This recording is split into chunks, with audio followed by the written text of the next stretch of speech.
Islam family. Apologies, Brother Tyler will not be here tonight. I've got some things to share that we have discussed earlier about the restoration of the consular court. That's the main piece that we've been working on, because we have to take our places amongst the affairs of men. It's time to take that step. We've been abused, misused. It's time to eliminate some of those things. By understanding certain principles, like in terms of what the sister was talking about, having an echelon degree, third grade degree, and learning the meanings of words, the original meanings of words, the denotation, not the connotation of what we've been assuming is how we've been working. I don't know, since I'm not prepared to give out all these, but we're trying to put it on Sister Nailah's laptop.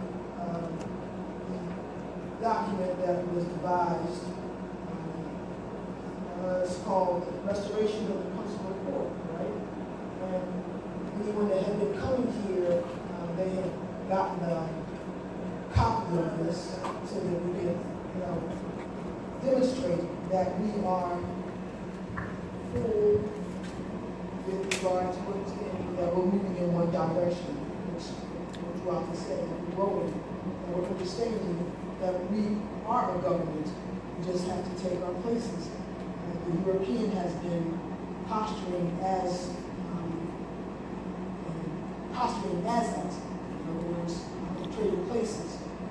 They, governor is a they, and yet they're sitting in our places making like they are governors. And all they are is they're doing business as governor, they're not governors, they're not doing government. All these things out here now are color of law, color of authority. They're not law. When we were devising this document, we had gotten up to 108 questions, and I was trusting that people have been looking at the videos that Brother Taj has been doing recent. When a couple classes ago, we did the restoration of the consular court. And some of the questions that were on there, I was trusting that, it was like a little moving into these places that we claim that we want to do, all right? I have some demonstrations. The first thing I'd just like to do is all right. The first thing I'd like to demonstrate is the 7 elements of jurisdiction. And I don't know if anybody knows what some of the elements of jurisdiction are. Does anyone know what the 7 elements of jurisdiction are? Anyone?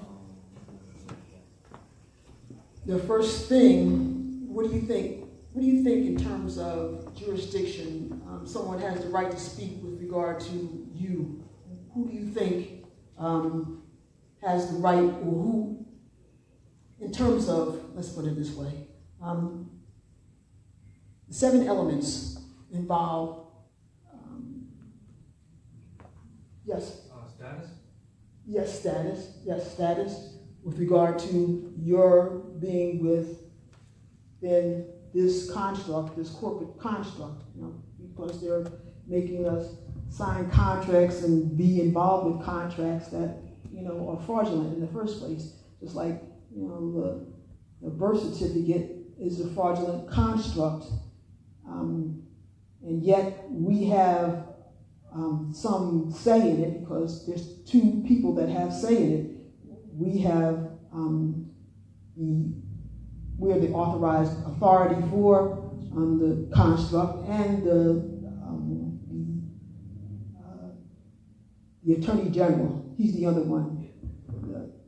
They have, they're the ones that decide, whether they want to move it or not, because he's our parent patrias. In other words, where we have a father in terms of them, all right? But in terms of jurisdiction, the 7 elements of jurisdiction, what I was trying to get at is, in order for them to say anything, there must, if there's discrepancy or diversity of citizenship, there must be some kind of problem, all right? The problem, what they're most likely saying is that that there has to be a crime, or there has to be some inequity that has been that has happened in order for them to talk about they have jurisdiction. If there's no crime, if there's no inequity, then there's no reason for them to have any jurisdiction over you. And I was going to go over the 7 elements of jurisdiction. And the first thing is that there must be an injury. Someone must be injured. And a corporate construct can suffer no injury. If it's on paper, it can't suffer an injury. Only a living, breathing being, sentient being, can suffer a harm or inequity. And that has to be one of the first things that for them to even come in to speak about whatever they're saying that you have gone afoul of. And you know, the most popular thing is stopping us from impeding our travel. That's the most popular thing, to impede your travel. So, in other words, if someone stops you and you said, you know, your tail light is out, how is that a harm? Is that an inequity, or is it a crime? And as you know, that crimes must be clearly known, that everyone, any reasonable person will know that it is a crime or an inequity. It can't be just some codes and regulations, rules, and ordinances to say that this has been committed. All right, it doesn't work that way. It has to be something that's reasonable, that you know that some harm has come to someone, a living, breathing person. And as I said again, corporate constructs cannot suffer harm or injury. So to say that, you know, an armed mercenary comes up to you and say you have a tail light out, what harm, what injury has occurred to you in terms of that? And if he's the one that's coming up to you and saying that he suffered the harm, and then he's also saying that he's going to arrest you, that's sort of like a contradiction. How can he arrest you and then say that the harm was caused by you to him? You know, it doesn't work that way. It has to be something that's reasonable, that we can figure out with our 5 senses. Like I said, the first thing, there must be a crime. And, you know, traveling on the land is not a crime. It's not a crime. That's your right. So long as you understand that you have status, that you're not Negro, black, colored, African American, Indian, Native American, you know, so long as you know that you're not none of these, that you have a nationality, that you are Moorish American, that you can call yourself by that national name, Moorish American, then you have inalienable and unalienable rights, and they're protected by the Constitution, all right? And so to impede your travel, there's nothing in the Constitution says that, you know, they have the right to stop you anywhere, you know, they have no right. And that's how you have to learn the Constitution, so that you can protect your inalienable and unalienable rights. Now, there's 2 different things. The unalienable is life, liberty, and the pursuit of happiness.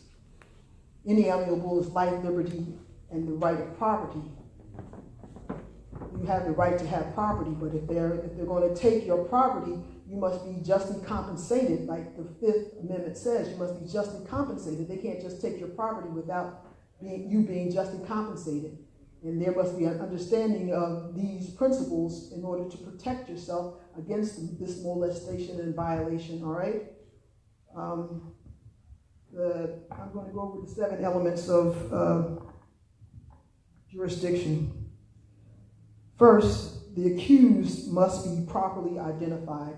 If he's not properly identified, you know, you can't charge anyone. You know, how are you going to charge him? And the accuser must be properly identified too. Because if the armed mercenary comes up to you and says that you're running with a tail light, he must be clearly identified. And by him saying, no, he doesn't have to give you any identification to say that, he just has the right to come up on you and impede your right to travel. So that's one of the first ones. The accused and the accuser must be clearly identified. And there must be, first and foremost, a crime or an inequity to have happened. And I don't see how the armed mercenary is injured by you running with a tail light. That might be something that's not a crime. It's not a crime. It's just stops you from signaling, but that's not harming anyone. That's the whole matter, not to harm anyone.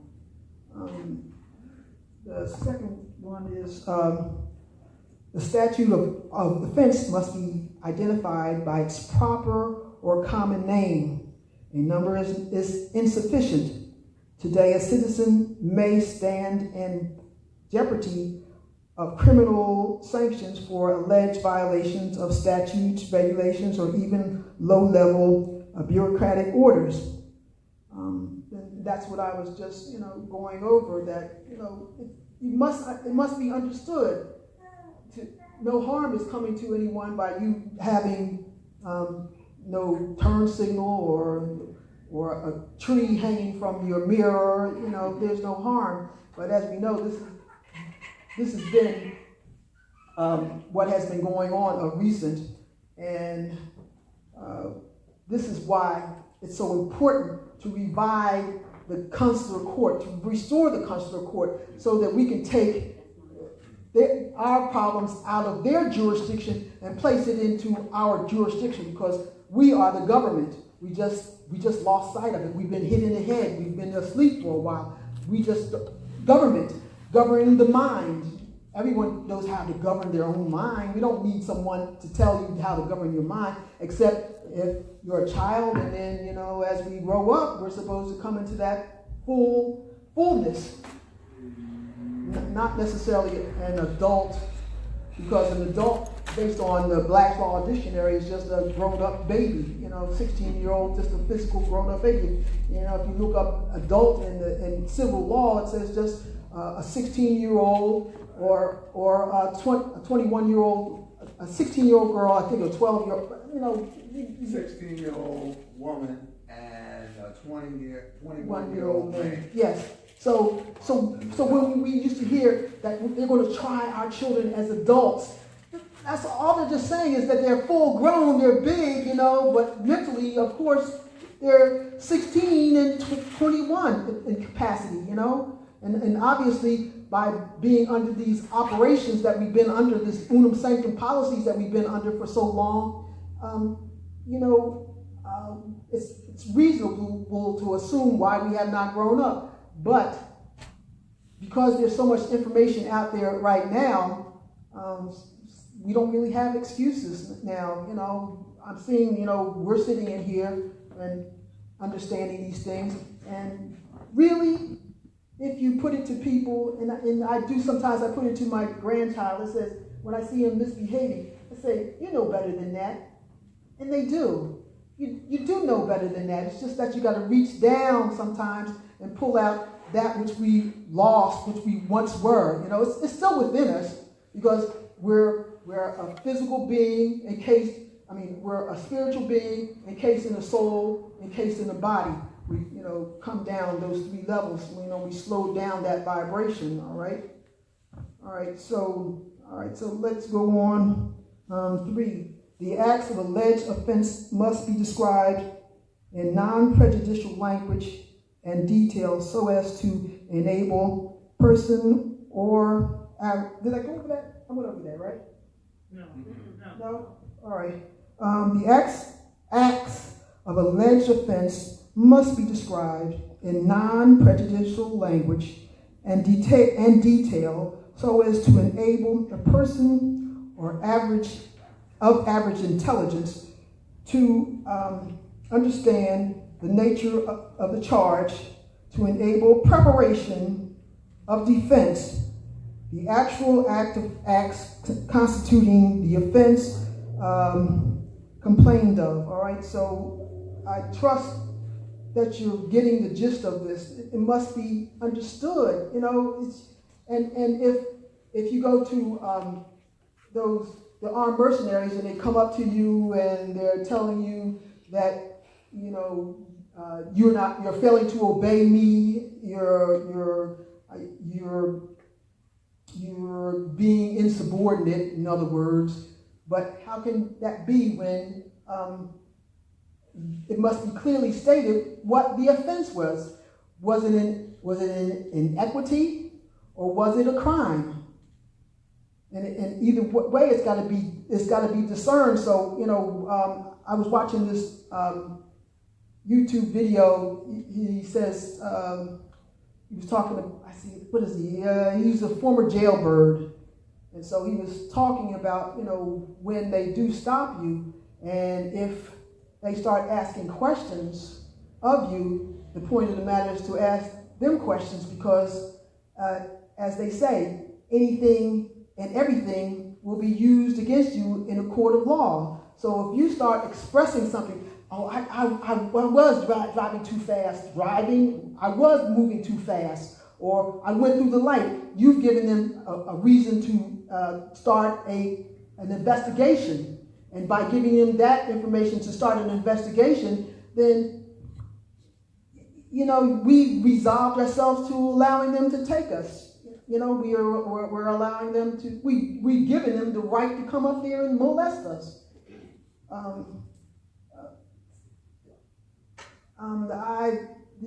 That was the main thing about, you know, not giving them any information. And if they're stopping you in the first place, you know, they're supposed to be in peace. And if they're stopping you, you know, it's always that confrontational element that always comes up when we're engaged with. But they're armed mercenaries, and they're only doing what their due diligence have been taught. You know, they know that they're trustees, and well, yes, they do. They do. They know that they're trustees. They have a trustee position, and the point is, the matter is, they got to funnel it down up to those that are above them, so that they can make a collection and go into the ancestral estates that are there. Are there any questions? Or, you know, am I making myself clear? Very clear. All right. The fourth one, and I said this before, the accuser must be named. He, she may be an officer or a third party. He or she may be an officer or a third party, but some positively identifiable person, human being must be the accuser.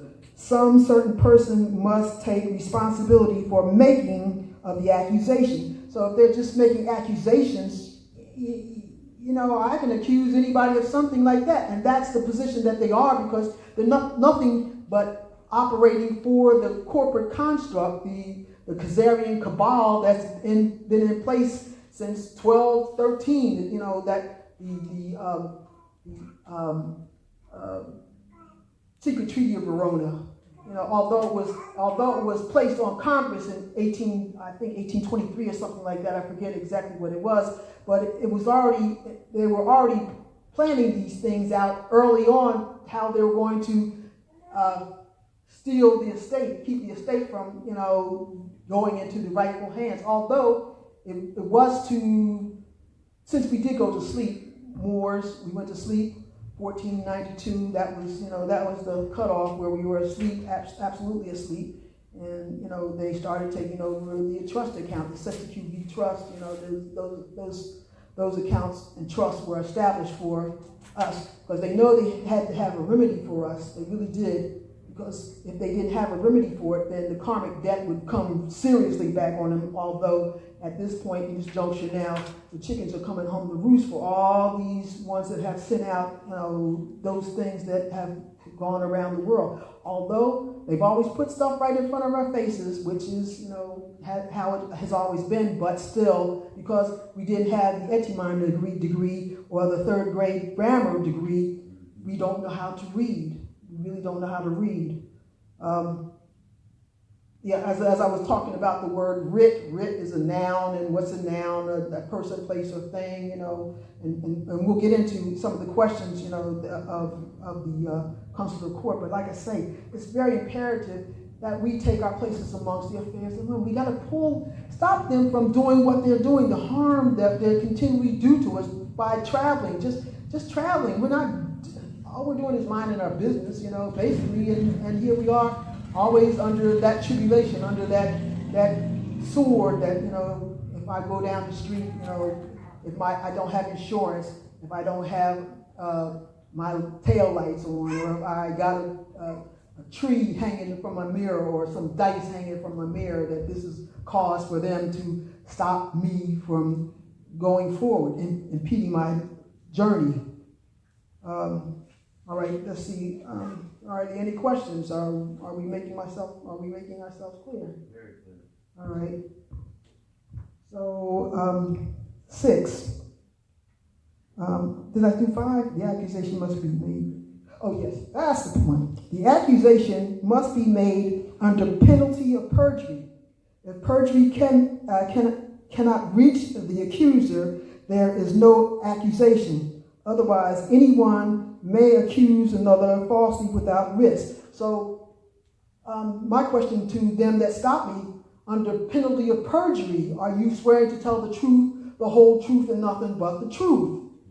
So if you're stopping me and you're saying that you're going to make a statement that I injured you, then it must be under penalty of perjury. He must know that you're saying to him, under penalty of perjury, you can be, you know, charged for making a false accusation. And that's my point with regard to that, you know. Because they're always coming up on us. But there again, consular court. This is my back. Take it out of their jurisdiction, because they know that they have no jurisdiction over those who know that they have a nationality. They have jurisdiction over black, Negro, colored, African American, Native American. They know they have jurisdiction over them because they become, you know, corporate constructs. They are citizens of, they are property of, you know, those corporate constructs, or they're employees of those corporate constructs, you know. So, any questions? Am I making myself clear? Yes, you are. All right. Let's go on. 6. To comply with the 5 elements above, that is for the accusation to be valid, the accused must be accorded due process. Accused must have complied with law, procedure, and form in bringing the charge. This includes court-determined probable cause, summons, and notice procedure. So when that ticket is given to you, that's a summons. So, you know, so how's he acting as being injured, and he's giving you a summons at the same time? It doesn't make sense. You know, we got to use our 5 senses in order to stop some of this stuff. And like I said, again, must know that by restoring the consular court, we can take this stuff out of their jurisdiction and put it in our jurisdiction. It was done in Philly a couple of years ago, sort of stopped. They had a place in one of those tribunals, and where if you requested to be removed from their jurisdiction, you could be placed under Moors jurisdiction. You follow? Because it was called the interfaith court, something to that degree. And that's why I'm saying, if we know what we know, we got to take this away from them. This is not theirs. This is our homeland. This is our ancestral estate. We are heirs. We have primogeniture privileges. We have rights, not privileges, rights to the estate, to the hereditaments. Let me say, Rodney, I just want to let you know that Brother Taj had a previous engagement, was a conflict, so I'm sort of like, you know, Sort of like filling in, yes, filling in. I'm trusting that I'm giving some information so that people can utilize it, that in raising the consciousness so that we can get back to the consular court. Dwight D. Eisenhower, he abolished it in 1954, but there were no more Moors to step up. If there had been Moors to step up from the temples, then we wouldn't be in these positions right now. However, law governs all events. So it was to be what is to be. And as we travel down this path, we're going to get there and get there soon. So long as we, can understand what law is. And then like this document, these two documents, Drew Ali was saying, this is Circle 7 and the 101s, or really the 102s. He said, take these and go save yourself. You can go save yourself. And to demonstrate that, these are affidavits, that's the point that I'm going to get to. What an affidavit is something that, if it's not refuted or rebutted, it stands as law. And this has the two seals in it, which means that, that it's been sealed. That's another point that I'm going to get on to about the seals, all right? And this, it says,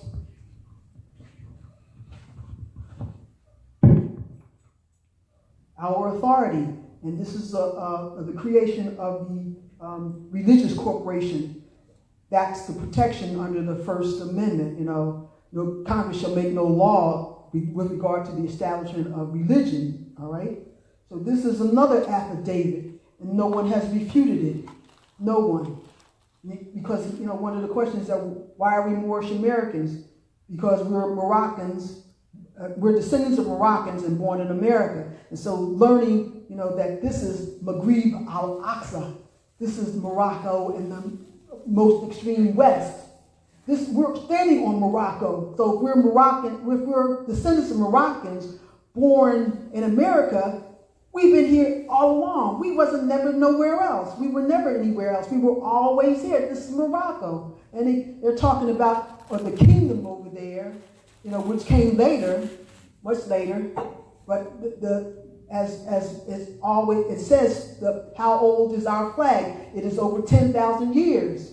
And in the 101s, it says over 50,000 years.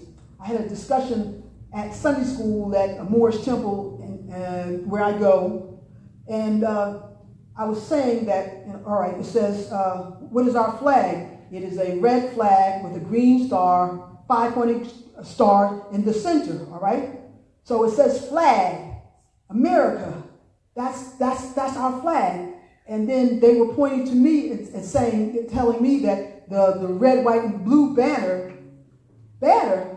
of amity and commerce is a flag. It's not a flag. I had an argument with them. It's not a flag. It's about amity and commerce. It is a passport, for them to come up to the port, not to come on the land. The continental flag, if they want to come on the land, is the flag with the white canton, the cedar tree, and the red field. All right, that is the continental flag.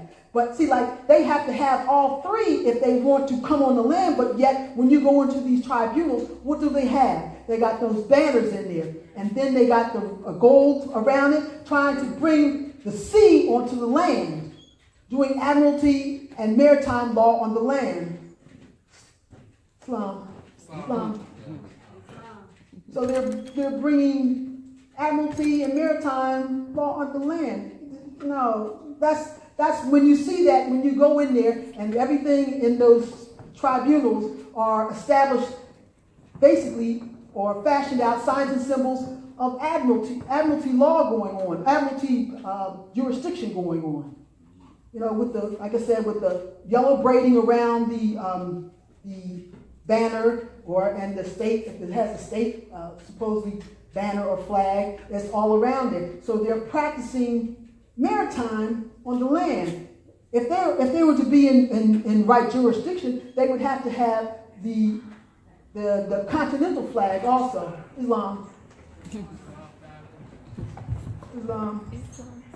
So, this is the one that, this is an affidavit that has not been refuted either.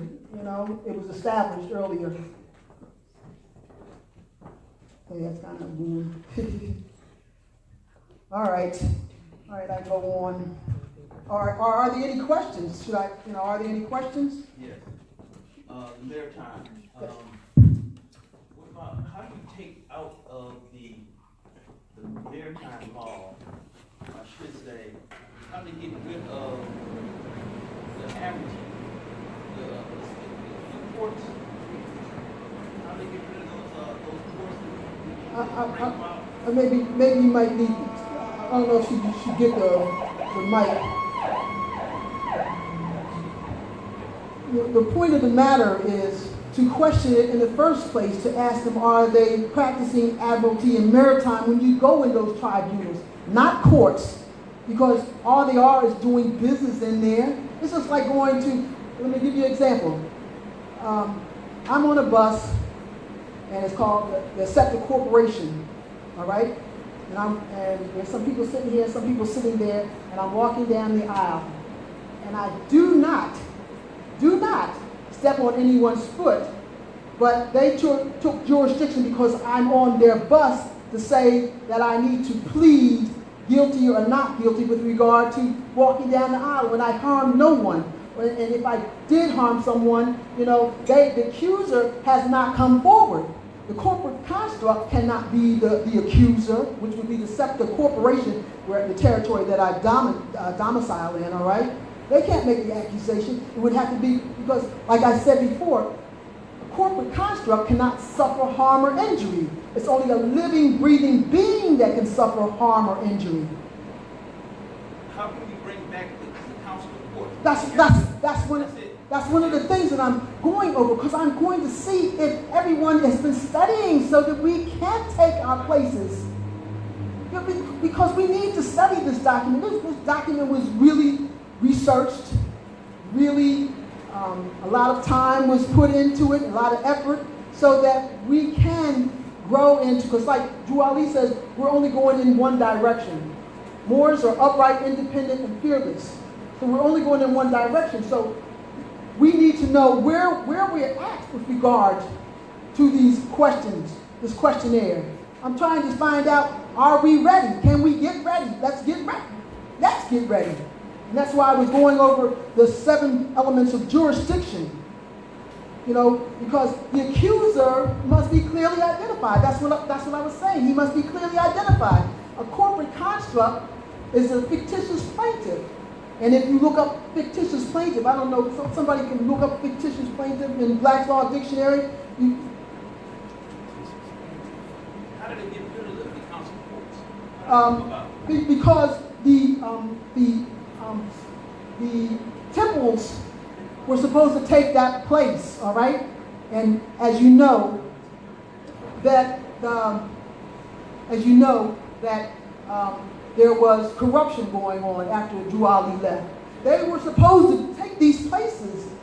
That's supposed to be it's supposed to be a consulate. You're supposed to do your bank there. You're supposed to do your business there. You're supposed to have a women's league there. You're supposed to have your school there. It's supposed to be a university there. And none of that is going on. They were supposed to take these actions, but they haven't. So now that they're not, we got to go outside and perfect ourselves. You said the president got rid of the council courts. Yeah. How did that come about? Eisenhower. Well, see, like up until that point, there were people sitting in those positions as consulars. But then when finally in 1954 he said, well, I'm giving it back to you, nobody stepped up. No one. And like I say, the temples were supposed to step up, right. They were supposed to take that position. Drew Ali had already designed all this stuff. And all this literature and all this, he had already designed all these things. So, it's not the temple that's wrong. It's those people sitting there managing the temples. That's what's wrong. Islam? Any other questions? thought I saw your hand up there. All right. You want to read it for us? Given the A person in appearance in a writ. Wait, hold on. A fictitious plaintiff. Fictitious plaintiff. Fictitious plaintiff. A person appearing in a writ or record as a plaintiff in a suit, but who in reality does not exist, or who is ignorant of a suit or of the use of his name in it. It is a concept of court to sue in the name of Contempt, right? the ignorance in a suit, and is the use of his name in it. All right. It is the contempt of Yeah. court Yeah. to sue in the name of the fictitious party, and it says C4BI Those are Comment. law memorandums. 134. Right. So is the state of Pennsylvania, is that a living, breathing being? Is the state of Delaware a living, breathing being? Is the state of New York a living, breathing being? So every time you go in there, it says the state of New York versus Jane Doe. How can they are fictitious plaintiff and it's in contempt of court to even present that argument in the first place?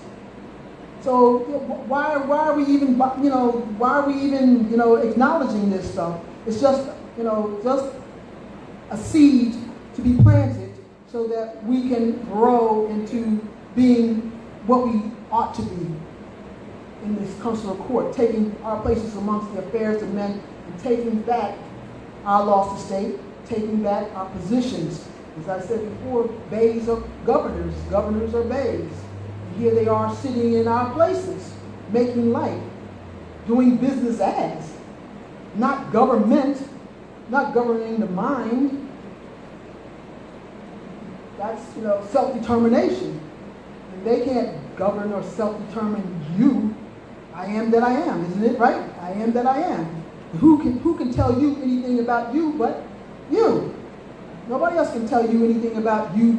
You know you, I trust, but that's the whole thing. Know thyself, and thou wilt know the universe and the gods. So that's the whole thing, knowing ourselves. And then, I've been doing a lot of study on astrology of recent, and this is an astrology book. And then I come to find out the book that we call the Biblioheliothek, or the Bible, it's nothing but astrology. And then we're told certain things about that, one man wrote it. According to this European, over 1 million hands put something in this book. Now, because in 325, Constantine got together and decided to rearrange and take out the Vulgate and take out that which, he didn't, especially the information about the feminine principle. He mainly took out the feminine principles in that book. Although there are still some feminine principles in there if you understand it, if you can read it. But it's you got to break it down. You really do. You got to break it down and understand what it is and what it's about. All right. All right. So 7. All right. Let me finish 6. Did I finish 6? The essential elements of due process are notice and an opportunity to defend. Simon versus Kraft, 182 U.S. 427. One is not entitled to protection unless he has reasonable cause to apprehend danger from a direct answer. The mere assertion of a privilege does not immunize him. The court must determine whether his refusal is justified and may require that he is mistaken in his refusal. But see, court ain't court. These are colorable operations going on. That's why when they're doing maritime and admiralty in there, that's not court. if you have to do that, then you need to be on the oceans or the waters in order for that to operate. To be on the land, that means the continental flag must be in operation. And they don't use the continental flag because they can't use the continental flag because they're a corporate construct. So, are there any questions? Again, let me apologize for Brother Taj not being here tonight. He was a conflict, so I'm just letting everyone know that what is going on, all right? So let me get on to the last seven of the 7 elements of jurisdiction. The court must be one of competent jurisdiction. There again, is it competent? Must be competent jurisdiction to have ballot process. The tribunal must be a creature of its constitution in accord with the law of its creation. Now, what is the supreme law on this land? What's the supreme law? The Constitution and the treaties. That's the supreme law of the land. So if they're not operating on that, and they're using codes, regulations, ordinances, rules, that is not the Constitution. You have the protection from your ancestors, through the Constitution. So we must exercise that which our mothers and fathers, our forefathers and mothers have provided for us. Honor thy mother and thy father, that thy days may be long upon the earth land which the Lord God thy Allah has given thee. So, understanding this, the 7 elements, I'm going to hand out this document. Of course, it involves me, but Can we get a copy? Yeah, I'm handing it out. That's all I had made. So you can hand it out.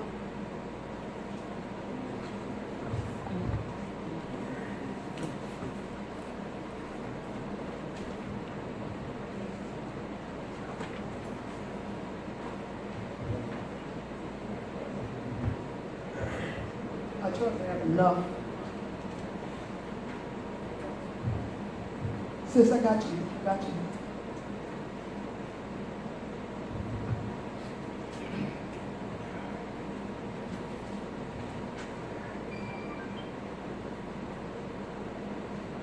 I apologize to all those who are online, but because of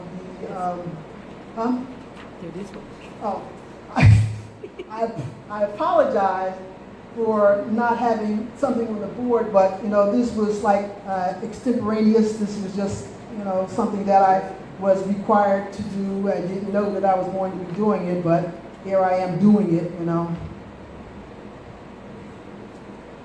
All right, if you look at your document, all right, it says Commonwealth of Pennsylvania, Philadelphia County, DC number 1614-02794, and it's got MC.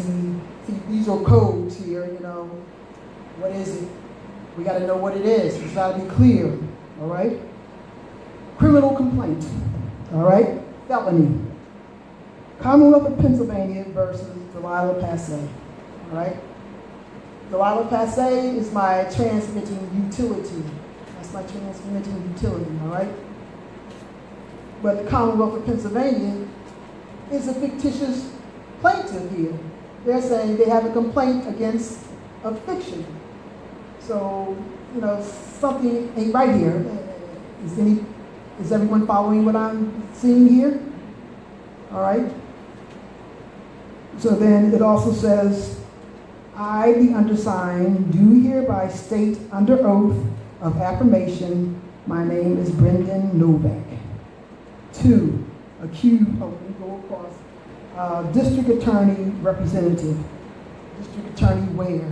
Chicago, Illinois, Los Angeles. District Attorney where? That's not clear. These things aren't clear, all right? So it says, 2, I accuse Delilah P. Passe, in all caps, all right, who lives at 7128 Chew Avenue, Philadelphia, PA 19119, with violating the penal laws of Pennsylvania on or about Tuesday, April 12, 2016. So if you have been injured You can't say on or about. You will know what time, where, when, how, the whole 9 yards. It's not a guess on or about. That's a guess. All right? And who is this Brendan Novak? All right? We'll come back to that. Who lives at 7128 Chew Avenue with violating the penal laws of Pennsylvania on or about Tuesday, April 12, 2016 in the county of Philadelphia. 3, the acts committed by the accused were the defendant in concert with others knowing she was not licensed to do so, broke into or entered a building at 7128 Chew Avenue belonging to complainant Alexander Markin, and the defendant caused damage to the property in excess of $5,000. Something sounds kind of screwy there. Does it sound kind of screwy? If this person lives at 7128 Chew, how would I be breaking into, unless there is, this is my operation now. I'm going to go to the post office and ask if there's another building known as 7128 Chew Street, all right, Chew Avenue. I'm going to make sure, because see, like, this document is making like it's an affidavit. I'll prove to you why it's making like it's an affidavit, all right?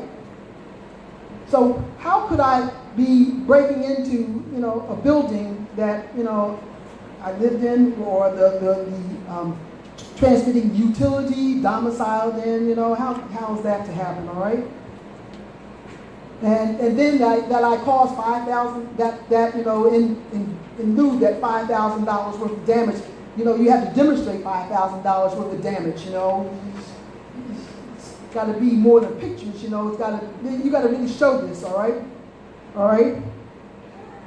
In violation of Pennsylvania penal laws, sections and titles, charges. Defendant has been fingerprinted, code description, code grade counts, all right? CC 0903, criminal conspiracy, F2001, criminal trespass, F2001, CC 3304, criminal mischief, for F3004. All of which is against the peace and dignity of the Commonwealth of Pennsylvania. So I undignify the Commonwealth of Pennsylvania, and I cause a disturbance at the Commonwealth of Pennsylvania to the Commonwealth of Pennsylvania, because they're claiming that they're the accuser and they're acting as the accuser, all right? Because they're taking that major position. Although this other person, Brendan, what did I say his name was? Brendan Novak, is the one that he says I accuse. And I got to find out who this person is, because he never showed up. He has yet to show up in these tribunals, yet to show up. I've never seen him. And I've been there so many times, it's funny, but like, I know we as Moors, we're not to participate in this travesty and these color of law, color of authority, operations, but I needed the seasoning. Because, getting certain lessons, I had gotten add-up lessons. Yeah, I could come up with X equals 72, but how did I get to X equals 72?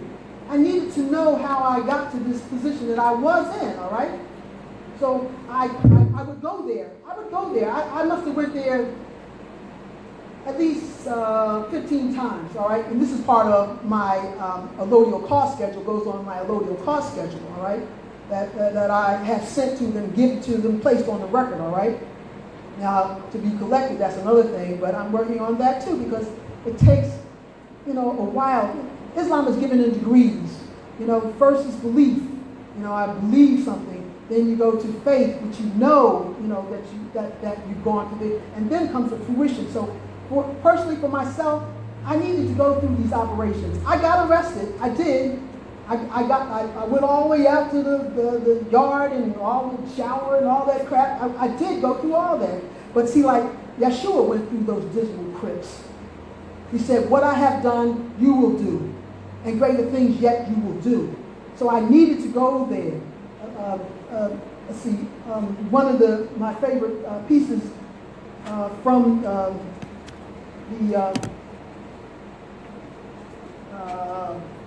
the Mysteries of the Silent Brotherhood. I trust I brought it, but no. Yeah.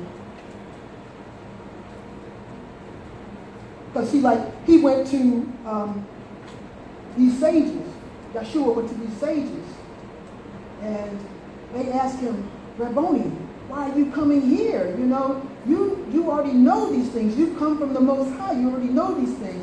And his response was, let's see if I can find this right away. Let's see, what chapter is this?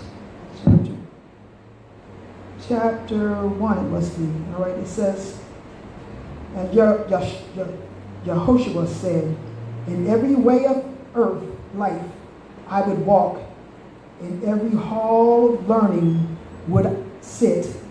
The height that any man has gained, these I would gain. What any man has suffered, I would meet, that I may know the griefs, the disappointments, and sore temptations of my brother man, that I may know just how to succor with those in need. So I went through it. You know, like I said, I went through those dismal crypts because, you know, the greatest depths that you go to will be the greatest heights you go to.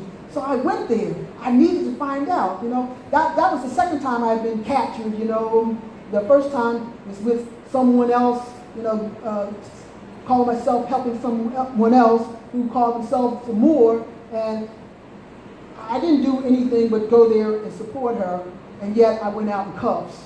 So I was in there for 17 hours, you know, sitting on that hard bench, cold, shivering, and all other kind of stuff. But like I say, you know, Yeshua said, you know, what I have done, you will do, and greater things yet you will do. So I understood those principles, and I wanted to see those things, you know, to live those things, so I could be seasoned in those things.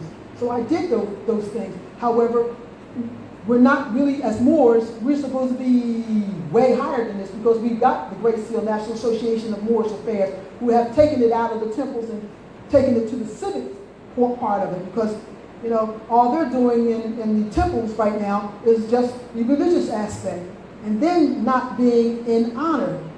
Because like I was sharing with you before about the banner, and then they accused me of speaking radical against the banner. I said, no, I'm not speaking radical against the banner. No, if this is the American flag, and they hit the flag in 1779 in Philadelphia. The flag, they hit it. Chopped down the cherry tree. That's the point, he chopped down the cherry tree. So if he chopped down the cherry tree, that meant he put the flag away and hid the flag, all right? So that's the whole point with that.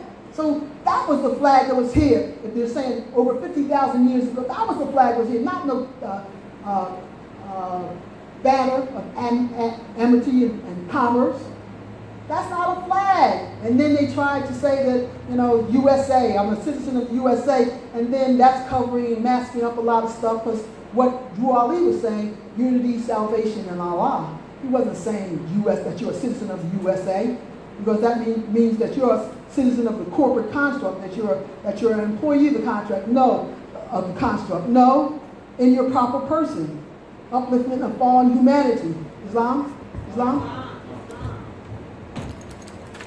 All right, so I want to continue with this document. All right, it says, 4, I ask that a warrant of arrest or summons are issued and that the accused be required to answer the charges I have made. This complaint has been reviewed and approved by Richard Boyd. I don't know who that is, but it's corporate construct because it's all in capital letters. 5, I swear to or affirm within complaint upon my knowledge, information, and belief. Belief? I think there's something say, in a court of law, hearsay evidence is what? Inadmissible. So I believe something, that doesn't sound like evidence. Islam? All right, I go on. I swear to or affirm with complaint upon my knowledge, information, and belief, and sign it on 4/13/2016 before Philadelphia Municipal Court Judge, Arraignment Court Magistrate. Now, if you can read those scribbles, I'd like you to, tell me who it is that, who signed this or wrote off on signature of arraigning court magistrate. I can't understand that. Everything must be clear, as we say in the 7 elements of jurisdiction, it must be clear. And let's see, what is the next thing? Let's see, signature of affiant. Affiant means that this is an affidavit, because only an affiant can swear out an affidavit. All right. On 4/13/2006, the above named affiant swore or affirmed that the facts set forth in the complaint were true and correct to the best of his knowledge, information, and I've already read that, and believe, and signed it in my presence. I believe the within affiant to be a responsible person, and that there is probable cause for the issuance of process. Now, like I said, as I said before, an affidavit, if not rebutted or refuted, stands as law. So this is my job, is to rebut and refute and go line for line. Yes, so that, it will be made clear that, you have no jurisdiction here. You have no say in this. Yes, like I said before, I walked down the aisle of your halls and stuff like that, but that doesn't make you have jurisdiction, Islam? All right, so with that, I don't know. I have the restoration. What are you pointing at? The seal. Oh, the seal. Oh, yeah, the seal. That's another point. The seal. It's not a raised seal, and there's no clear signature of who's who and what's what. You follow? So, like I say, each point, line for line, I will have to refute and rebut, and then place my lawsuit against these, what can I call them? Yeah, corporate constructs. Yeah, they're corporate constructs, but those persons who have caused me injury and harm by going through all this, Like I say, I know I was meant to go through it because, the mystery of the silent brotherhood. And that's always in the back of my mind, and even these Niceno-Constantinopolitan Creed believers say, what would Jesus do? And my thing is, what would Jesus, and then according to Jesus means justice. So what would justice do? How can I enforce justice? How can I make this so? Islam? So with that, I don't know. I don't know if Sister Sandra was able to get it on there on Sister Nailah's computer. Yes. So if anybody has flash drive, you can get the restoration of the consular court questionnaire. All right. So let us begin. So in law, what is a writ? And I need somebody to answer me. I need to know that we're going to be equally yoked when we march up to these people and say, we're competent, we can handle our own affairs. We don't need you anymore. Remove from your jurisdiction and let's put it in our jurisdiction, the consular court, all right? So I need to know, let's have some readings. What is a writ in law? Can somebody get the Black Law Dictionary and read what a writ is? In grammar, we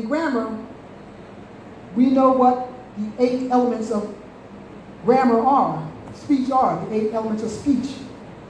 So a writ is a noun, and to write is the verb. Islam? How we going? How we going? We doing all right?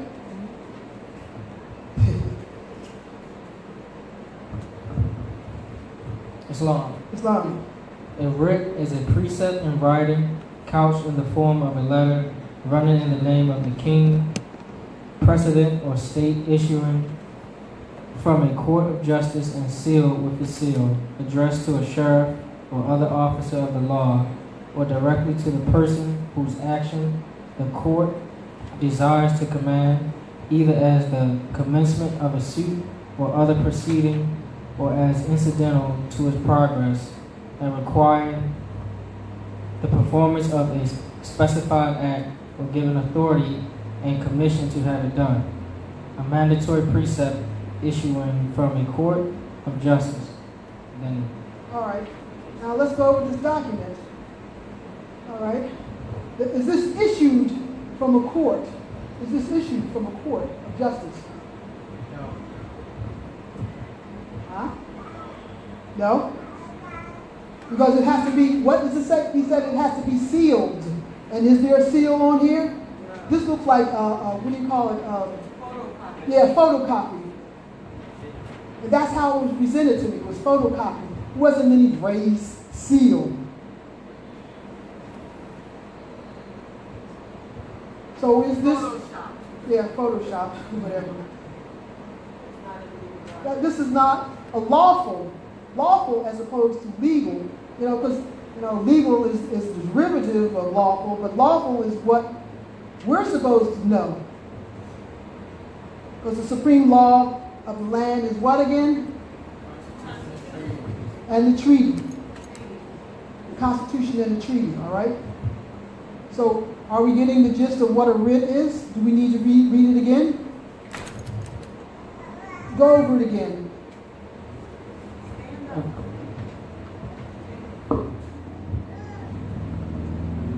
A writ is a precept. Hold it right there, all right? A precept. Does anyone know what precept is? We need to look up a precept, what the word precept means. Does anyone know? I got a American Heritage Dictionary too. So anyone? Some.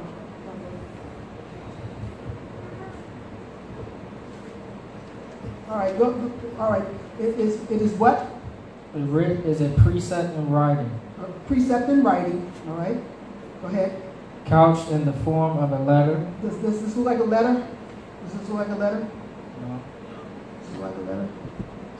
Just asking. Examine it. If I'm wrong, then, we're scientists. That's what it's about. More science. We're to do the investigation. We're to test things out. We're to do the repetition of the information and make sure that it comes out to what it's supposed to come out to. If we're doing geometry and you get x equals 72, what is the process? What are the axioms? What are the maxims you use to get to that answer? Like again, I say, I got to the right answer in geometry, but I didn't know how I got there. I was just guessing. Islam, go ahead. Running in the name of the king, precedent or state. All right, state. We are a state.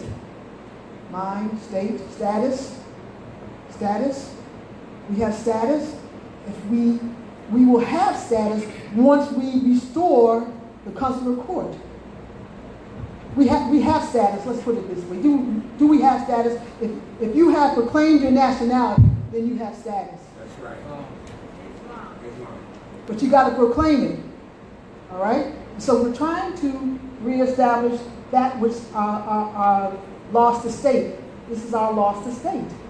The consular court. We used to do these things. Why can't we do them again? What's wrong? What's wrong is we must understand and know law, because ignorance of the law is what? All right, go ahead and finish. Issuing from a court of justice and sealed with a seal. All right, court of justice. Are these courts, are these places that we go, are they courts of justice? No. A little louder. No. What are they? Corporations doing business as? Yes. Doing business as colored courts, doing business as, and like we always want to say, we have to purge our language because we're so used to using connotative language. The culture is in the language. And so long as we're using connotative language, then we'll never get to where we need to be. And as the sister was saying, having an etymon degree, going to the 3rd grade. I even looked up the word "but" the other day because I said, I think I know what it is, but it wasn't what I thought it was. Right. Even the words "of," "and," "for," we got to go back and understand these words, learn how to read. That's right. We're not reading, we're just pronouncing words, saying them out loud and stuff like that. You know, like I say, things are right in front of our faces, like grammar school, grimoire. So we learn how to spell, how to cast spells. But did we know that we were casting spells while we were putting down those letters? No, they didn't teach us that. And then elementary school, elements. Elements. Did we learn the elements when we were in elementary school? No, like I say, they put the stuff right in front of our faces, but hey, it's incumbent upon us to read these things and know these things, because ignorance of the law is no excuse. It's right there. They put it right in front of our faces. All right, go ahead, Isaiah. Please. Addressed to a sheriff or other officer of the law, or directly to the person whose action the court desires to command, either as the commencement of a suit or other proceeding, or as incidental to its progress, and requiring the performance of a specified act, or giving authority and commission to have it done. All right. So when they give you those tickets, there's summons, all right? Summons to a suit. They're saying you violated something and that you're being sued in a colorable operation, all right? Because you know it's a colorable operation because we haven't had government since 1861, when the Moors walked out and said, Jesus, you know, we haven't had government since then. And then they completed the whole coup d'etat in 1871 with the Naturalization Acts, you know, and things like that. So here we are. Here we are, using connotative language, using their operations to describe us. If we're supposed to be self-determining, which we are, I am that I am, how is it that they're able to say, no, you're Smith, you're Jones? How can they say that you are that when they don't know? Well, they do know certain things about you, because when they bring you in them tribunals, they already done read your astrology chart. They know your birthday, what days to call you in there, which are favorable to them. They already know that. They by you know, knowing your birthday, you know, all this other kind of stuff, all right? But see, like, how is it that they have jurisdiction? It's because we give it to them. It's not. We give it to them. And then, like I said, we got the protection. We got the protection of these 2 books. We got the protection and we don't use them. We don't use them. Affidavits. Affidavits. It says an affidavit right on the back. It's never been refuted, never been rebutted. This is an affidavit too. Never been refuted, never been rebutted. These are instructions that the prophet has given us so that we can live our lives, know who we are. Raise yourself up from your lowly position, from your lower self to your higher self. That's the whole thing. Raising yourself from your lower self to your higher self. Knowing your south node and your north node. You're rising. Get out of letting them operate in the form they are, but they are our test. They are our test. And you can pass the test. You can fail the test with an E, D, C, but I'd like to get an A when I go up there and do the test, So that's like I do go over these things constantly. That's why I suffered a lot of these things, just so that I could get this information, and as Yeshua said, to succor, to know these things. I know these things. So I've been there. And I think the other one is, I think it's chapter 5.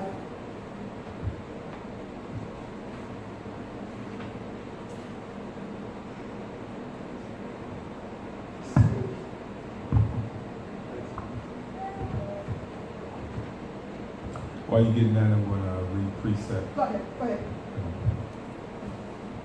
Islam, family. Islam. Precept.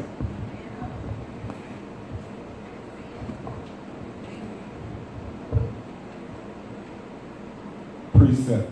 So now, a rule or principle imposing a particular standard of action or conduct.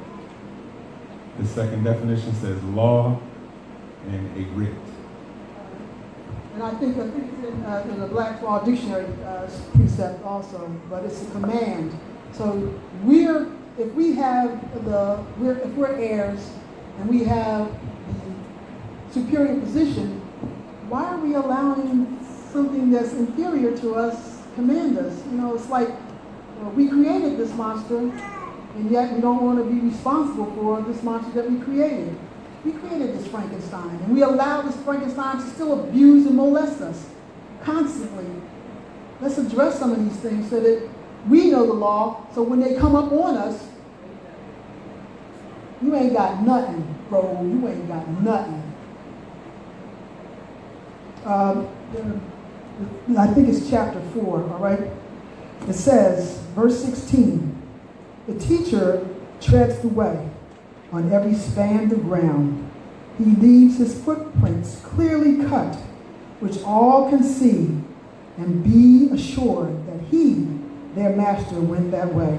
So you don't want to just just want to follow somebody.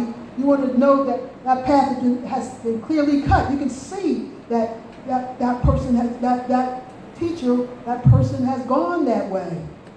So that, it's tried and tested. However, you've got to tailor it because, hey, every one of us is different.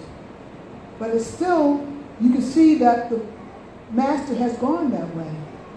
And so, like I say, those people who practice the Niceno-Constantinopolitan Creed, they always are saying, what would Jesus do? What would justice do? What would justice do? Islam? All right. I think that's about that one. All right. So, are there any questions? I would like everyone to go home this evening, get their Black's Law Dictionary, and review what a writ is and understand what a writ is. It's imperative. If we're going to practice and be what we say we are, you got to do the work. Nobody else can do the work for you but yourself to get this understanding and overstanding and understanding. All right?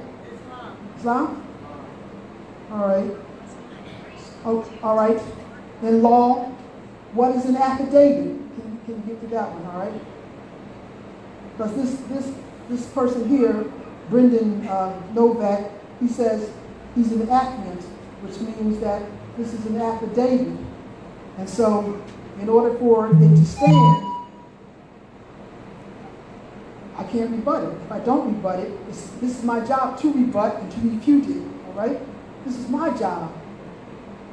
And when we understand some of the procedures, how they go about their business to keep us in this mindset, then I say study, study, study. And when you ask what to study next, study yourselves.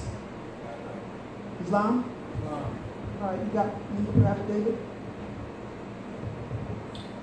A written or printed declaration or statement of facts made voluntarily and confirmed by the oath or affirmation of the party making it, taken before an officer having authority to administer such oath.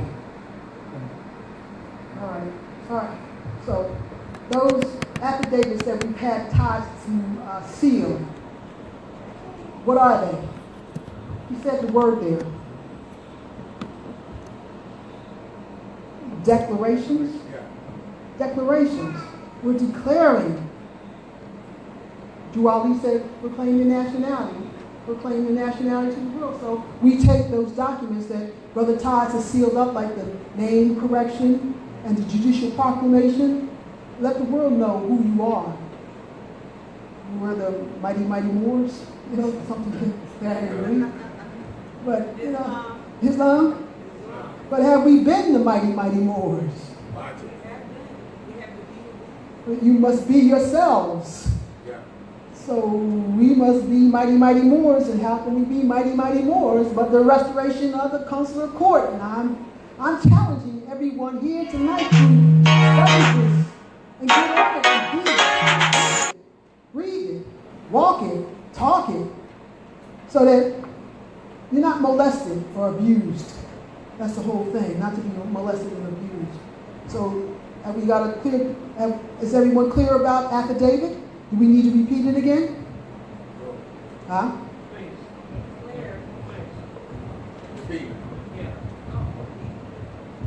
Affidavit, a written or printed declaration or statement of facts made voluntarily and confirmed by the oath or affirmation of the party making it, taken before an officer having authority to administer such oath. All right, who's our officer? Who would be our officer? Anybody? Anybody? So we have a wazir. We have a wazir. It's signed. It says wazir on the document. Wazir. Anybody know what a wazir is? Wazir? Teach us. Let's see. Let me see. Do I have my? I know I had it. It's from the rudder and the sextant.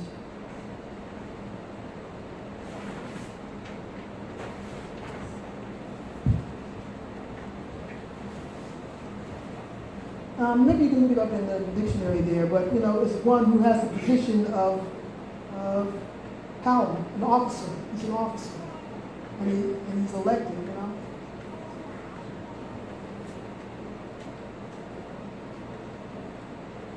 I know I brought it.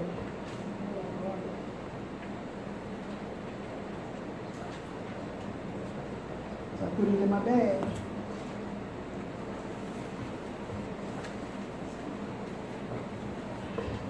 I guess I didn't win it.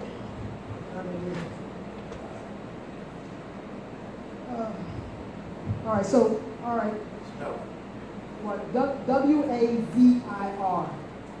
Wazir. Wazir? Or B-I-Z-I-E-R?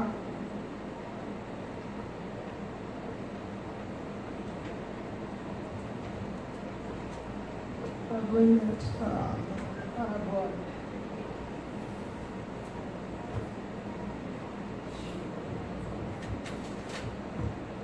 I'll tell you soon moments. But anyway, and we're asking Taj to act in that place and position, all right? He has been placed in that position. He's a grand chief. He's been an emir. He has been a vizier. Is it also vicar or that's? No, that's something else. I don't know if it's in that W-A-Z-I-R or B-I-Z-I-E-R, Vizier. What did I give it?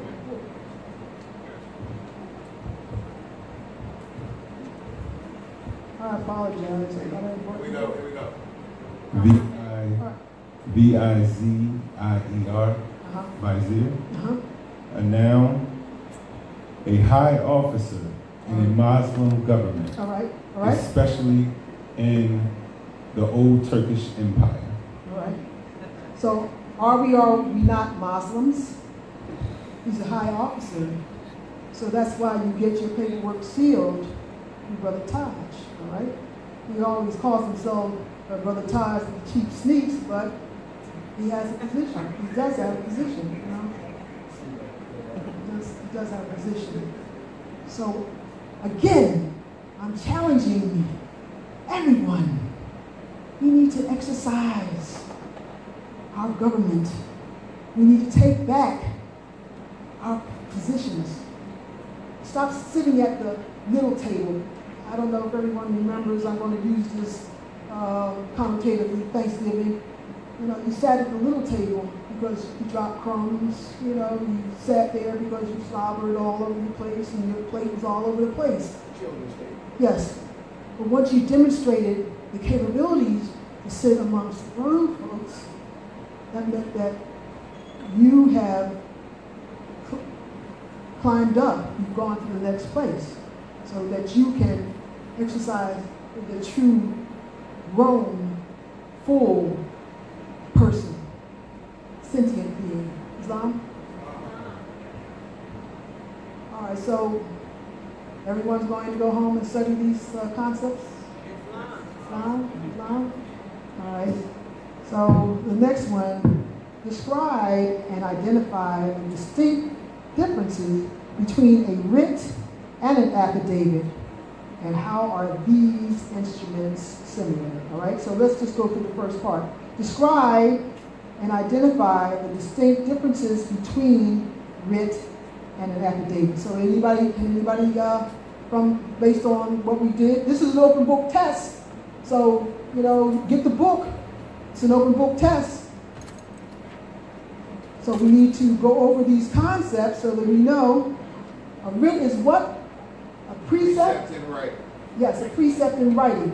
Couched In the form of a letter. couched in the form of a letter.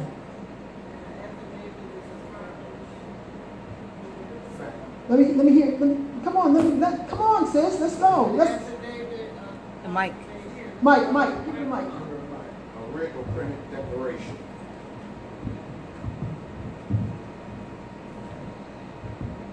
I'm speaking on terms of affidavit. All right. Okay, with the writ that's preset in writing, okay? The affidavit should be confirming or affirming what the writ is about. And getting sealed. Concealing or sealing your writs. Right. Now, writs are to be sealed. That's how when we usually do writs, we'll put the great seal. We'll put the great seal on our writs. All right, both obverse and reverse. We put that. That's a seal. That means a governmental operation. That we're in government. Ab antiguo, going back in antiquity. All right. So common law. That goes back to antiquity. And we should be knowing these things now. Common law is common sense. Come on. One of the most common laws is love your neighbor as yourself. And that's also a trust. But the most common is love your neighbor as yourself. And it must be demonstrable. You must be able to demonstrate. You must activate. You must be active on that. We are all tied by blood. One of the best examples that Brother Taj did was going back 100 generations. You'll see how we're all tied with by blood, because we have 4 grandparents, 16 great-grandparents, 32, go back 100 generations. We're connected. We just forgot who we are. We're blood. In other lifetimes, time never was when man was not. So in other places, other spaces, we were. We just forgot. You gotta remember, it's time to remember that I love you and you love me. You know, like we can be as happy as can be. You know, like what's that boy's, the purple guy? I love you, you love me. Barney. Yeah, Barney. And I'll demonstrate something else to you. Sometimes I clean people's houses, you know, for a little finance and stuff like that, you know. So I was cleaning the sister's blinds, all right? And I was perturbed. I don't feel like doing this for her. But then when I realized it says, she is me and I'm her. So I start cleaning it as if it were mine. So I'm demonstrating love. I'm demonstrating that, you know, she is me. Love your neighbor as yourself. These are precepts, these are concepts, these are maxims of law in this book. These are maxims of law in this book. And we got to get back to these things because we're missing a lot by not tying this in with the consular court. We got to make these ties together. We got to make this all fit back together because we were one. Islam? All right, so let's go to part 2 of it. It says affidavits. Let's see, affidavits. All right, difference between affidavit and how are these instruments similar? All right, how are the instruments similar? How are they similar? Anybody? Some? You got the mic? You sis, you raising your hand there, sis? You just how are they similar? Come on, I need demonstrations that we know this stuff. Come on now, all right? They're both declarations. And? That's as far as I got. All right. If we need to go back to the book, let's go back to the book. Come on, this is an open book test. You can't get no wrong answers. There are no wrong answers other than saying, I don't know. We got the book. Make reference to the book. Can we make reference to the book? Anybody? Yeah. Go ahead. Somebody give me the mic. We're looking at affidavit. Yes, and the similarities and the differences, the similarities between an affidavit and a writ. All right, we're gonna read affidavit again. All right.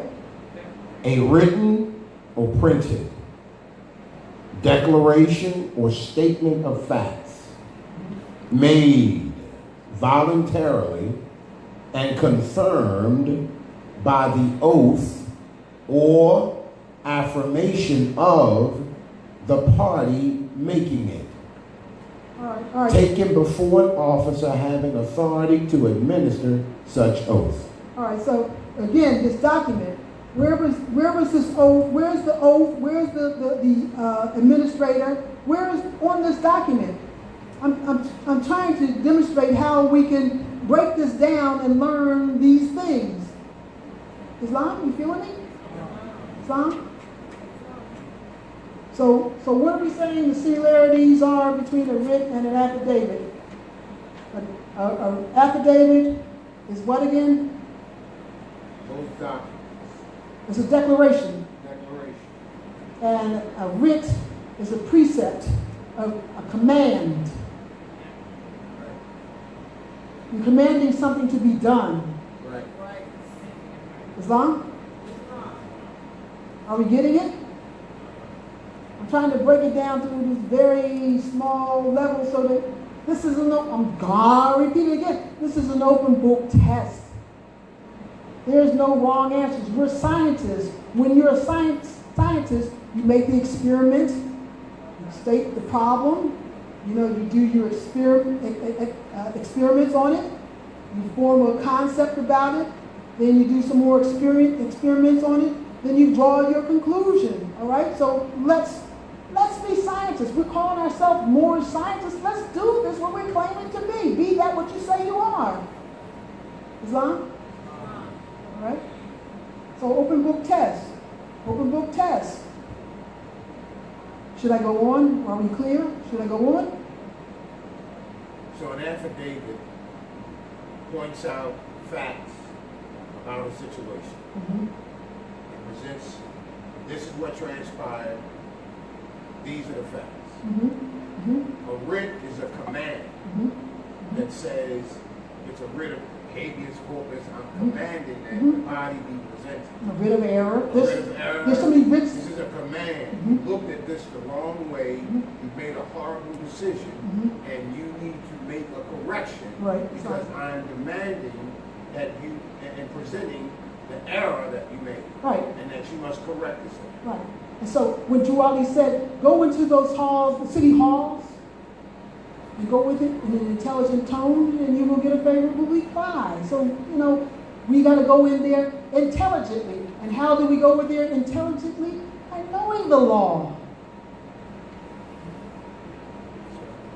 Islam?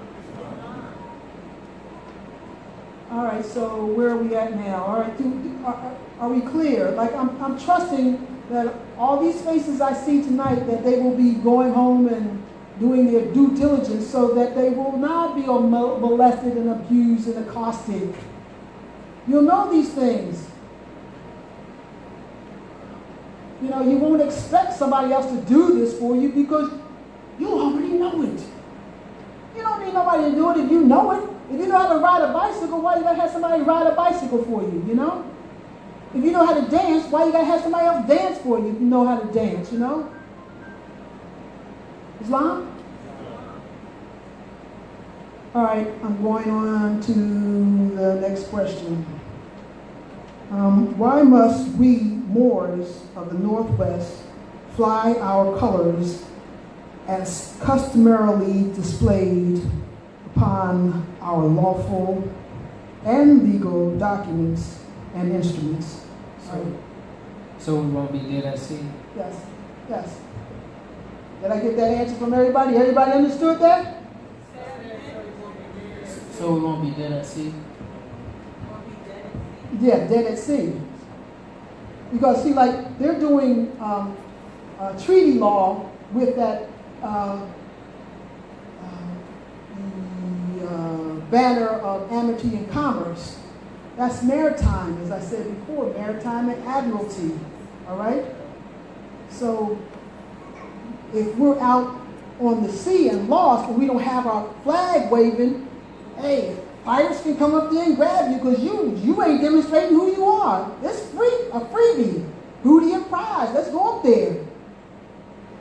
And that's why I remember a few years ago those pirates from, I forget, Somalia or somewhere, they were going on those ships and commanding the whole ship, taking it away from them. Because they must not have been flying their colors, or if they were flying their colors, they ignored it anyway. Because, you know, if it's doing commerce and commerce and amity, then there's no reason for them to have guns or all that other kind of stuff because you're doing commerce, you know, on the seas. All right? Islam? Islam. Yeah, I was just going to add to it. And the flag distinguishes what law is being on the table. So like you said, if you have the amity flag, then you fall under that jurisdiction. So if we fly our flag, then we're under our jurisdiction and law that we apply to. Islam, and that's why, you know, in this document, on the first page, let's see if I can find the first page here. Let's see. Yeah, on the first page, we're flying the continental flag as well as the American flag. That's the restoration of the consular court, the juror questionnaire. And this is just part one. There's 108 questions, and that's what we're going over right now, you know? Because like I say, we must demonstrate competency. We got to know these concepts, these maxims. That's why I went over the seven elements of jurisdiction. We just put it on Sister Nailah's, yes.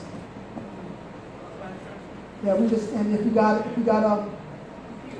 have a flash drive, you can plug it in there. And I think, Sister Nailah, you have flash drives?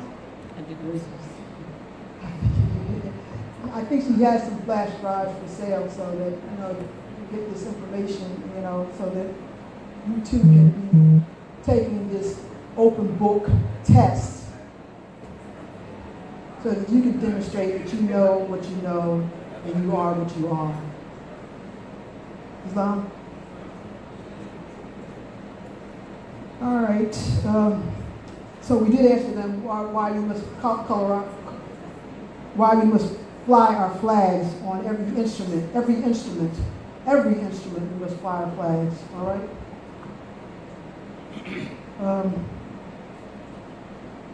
Question 5. What is a maxim of law? Anybody? Do we need to go to the book? Islam. Sorry. Yeah, Mike.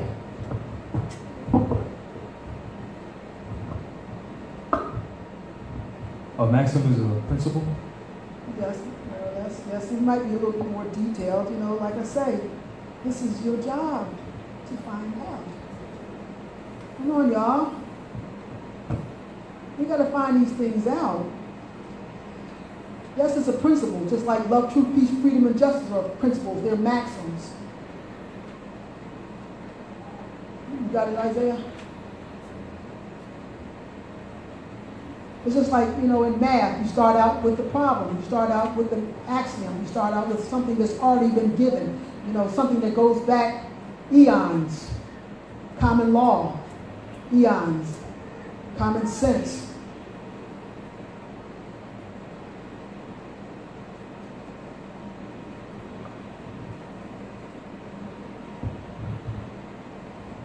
Maxims are but attempted general statements of rules of law and are law only to extent of application in adjudicated cases.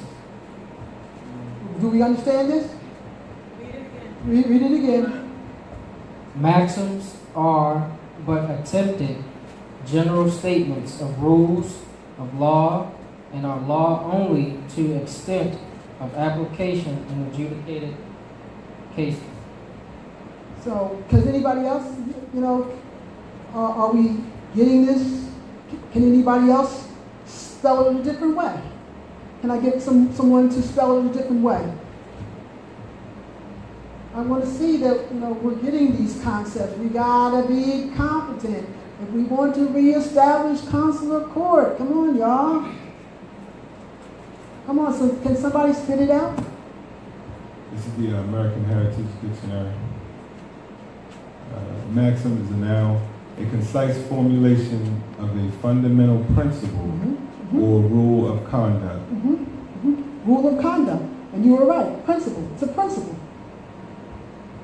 So let me hear what it is again. Can I get it? Can I get an amen from the audience here? Can I get an Islam? What is it again? It's a what? Principle of conduct? A concise formulation of a fundamental principle or rule of conduct. Rule of conduct. A concise formulation of a fundamental principle or rule of conduct. So we know we're going to love our neighbor as we love ourselves. Is that right? Islam? Islam. I need a little bit louder, Islam. Islam. Islam. So the maxim, law does no one injury. Islam. Islam. Yes. Yes. And there's equity maxims. There are different kinds of maxims, the principles to guide your behavior, to guide your life, to guide your conduct. Islam? Is it a universal law? Yes. Islam. Islam. Although, we're under the tribulation of the Khazarian mob, and they're armed mercenaries, but spit law, come on. we should be able to spit law so that we don't have no doubt that we know what we know, that I am that I am. And it's on my dial plate. I know these things. And they'll know when your light is shining. They won't mess with you. They won't bother you. They'll leave you alone. Even though they got all these trappings, bells and whistles to go through your the license plate. And they know right away whether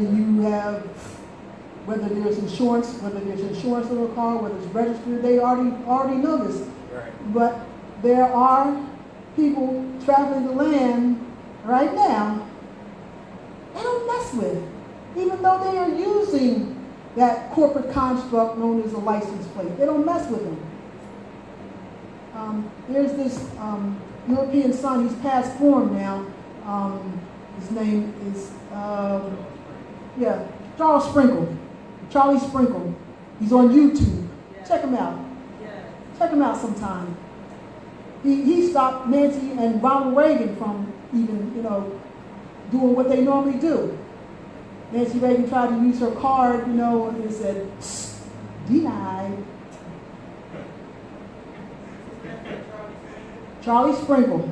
It comes up strange on YouTube, but just run it for about 15 seconds, and then you'll see him. He had emphysema, I think it was, but he describes, what he did, how he stayed one step ahead of him and one step behind, and he utilized those powers in City Hall, utilized those sons and daughters in City Hall, and he got remedy. So I'm not gonna tell you what the whole story is, but it's the ending is funny as get out. What he did at the end. It's really funny. You must check it out. Charlie Sprinkle or Charles Sprinkle. You can YouTube it, Google it, whatever.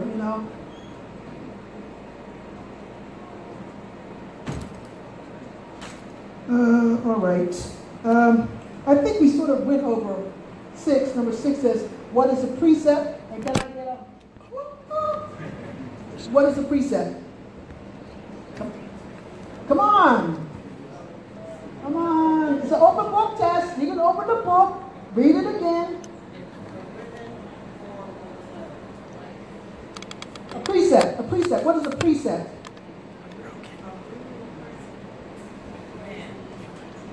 We need the microphone. A rule or principle opposing a particular standard or conduct.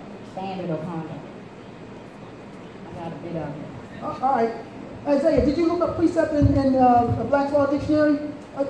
Sister Marcel, did you want to read it?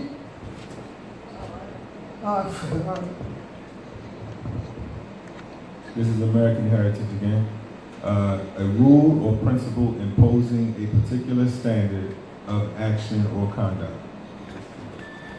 Do we get it? Do we understand?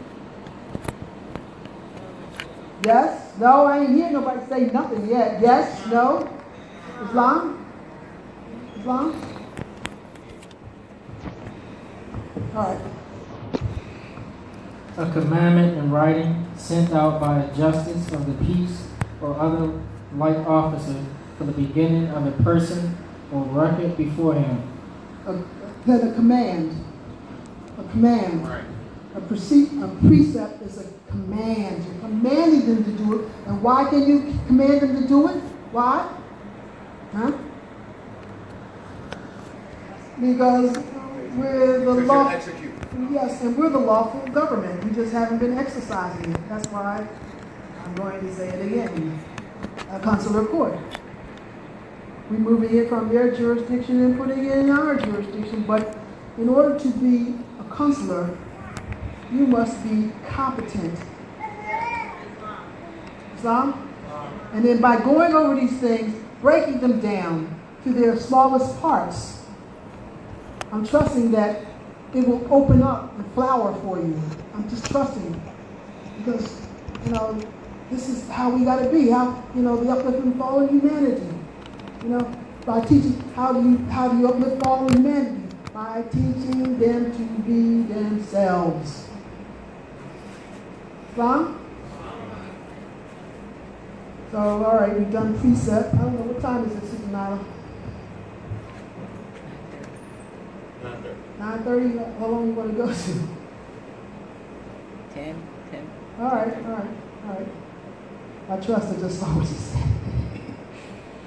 All right. The next one is, what is the meaning of primogeniture?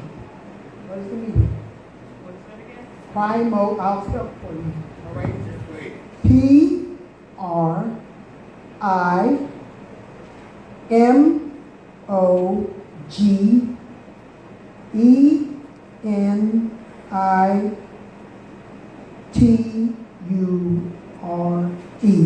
Primogeniture. Primogeniture. Open book.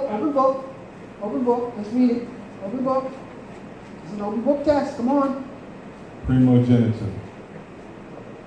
The earliest ancestor or forefather.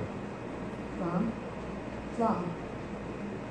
And why are we the earliest? You know, we got the circle 7 to chapter 47.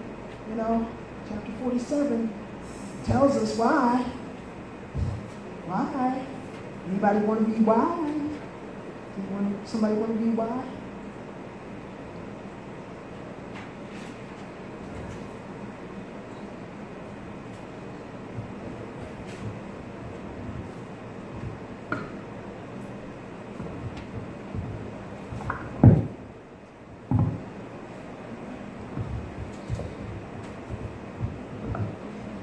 Chapter 47, to start at number 1?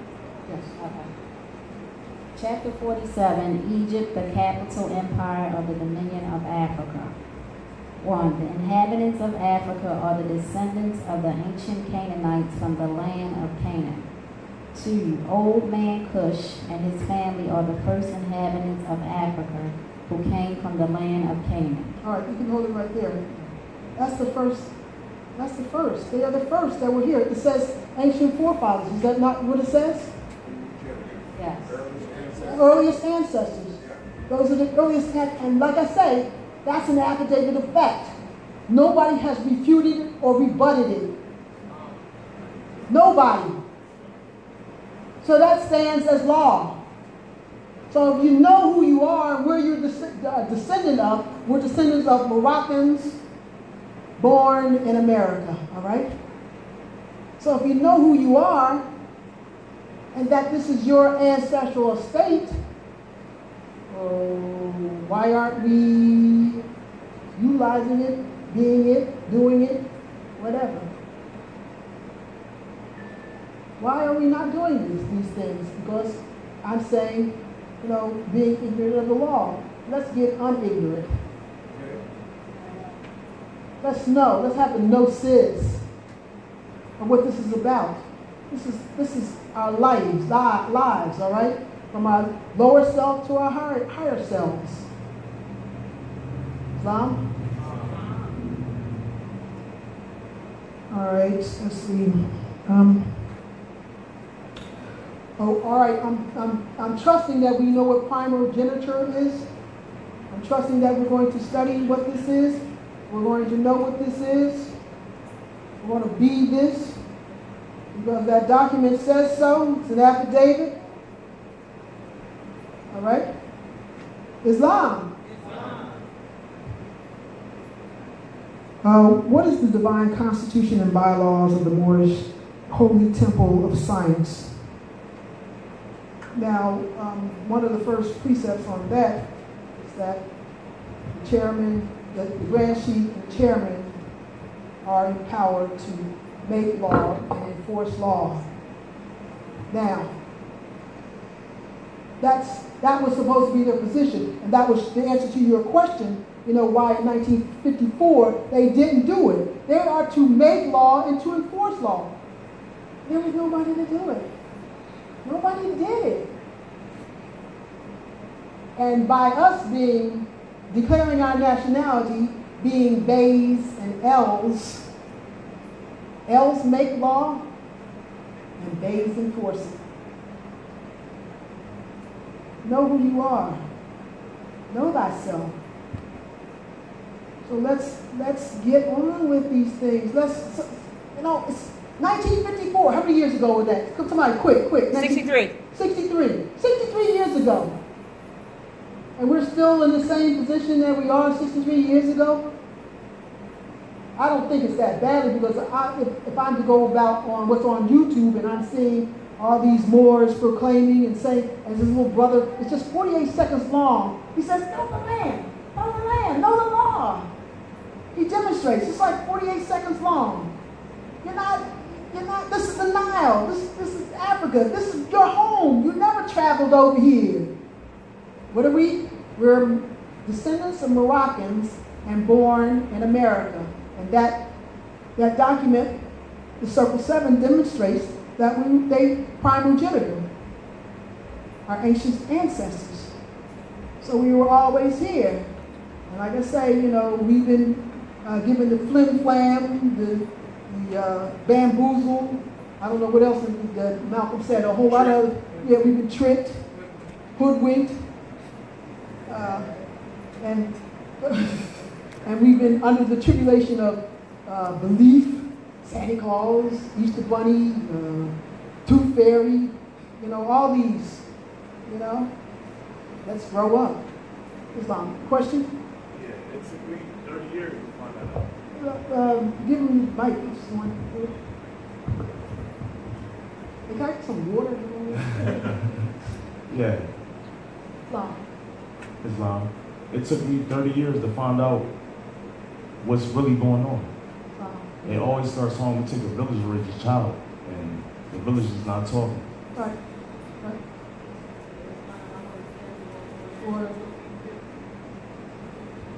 Can I get the Circle 7 back again?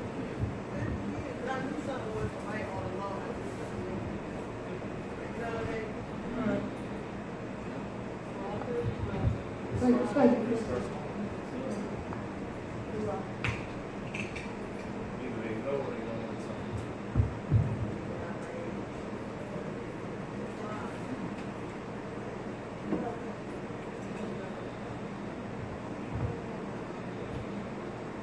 And I keep referring to this as an affidavit.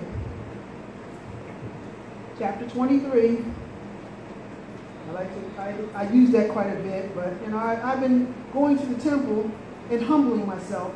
Yeah, I'm PO'd at the management of the temples. I'm really PO'd, but it makes me stronger. What does it say? A soldier never knows his strength until he meets his foe. So I'm going in there and I'm listening to their arguments, and each time they come up with an argument, I go home, study it, come back so that I can refute it, rebut it, or add to it. Because this is the temple is a university. It is a school. That's how Drew Ali set it up in the first place. Just because it's under poor management doesn't change what it is. Because Drew Ali was a sultan. He was a lawman. So, a lot of things that I'm reading in here and understanding, he says you got to have the approval of Drew Ali in order to continue to do the things that you're doing. I said, Drew Ali doesn't pass form. No, he ain't pass form. Here he is right here. Here he is right here.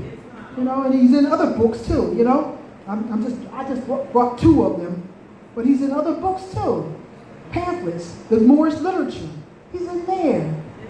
The prophecies and oral statements, he's in there. He ain't went nowhere, he's right there.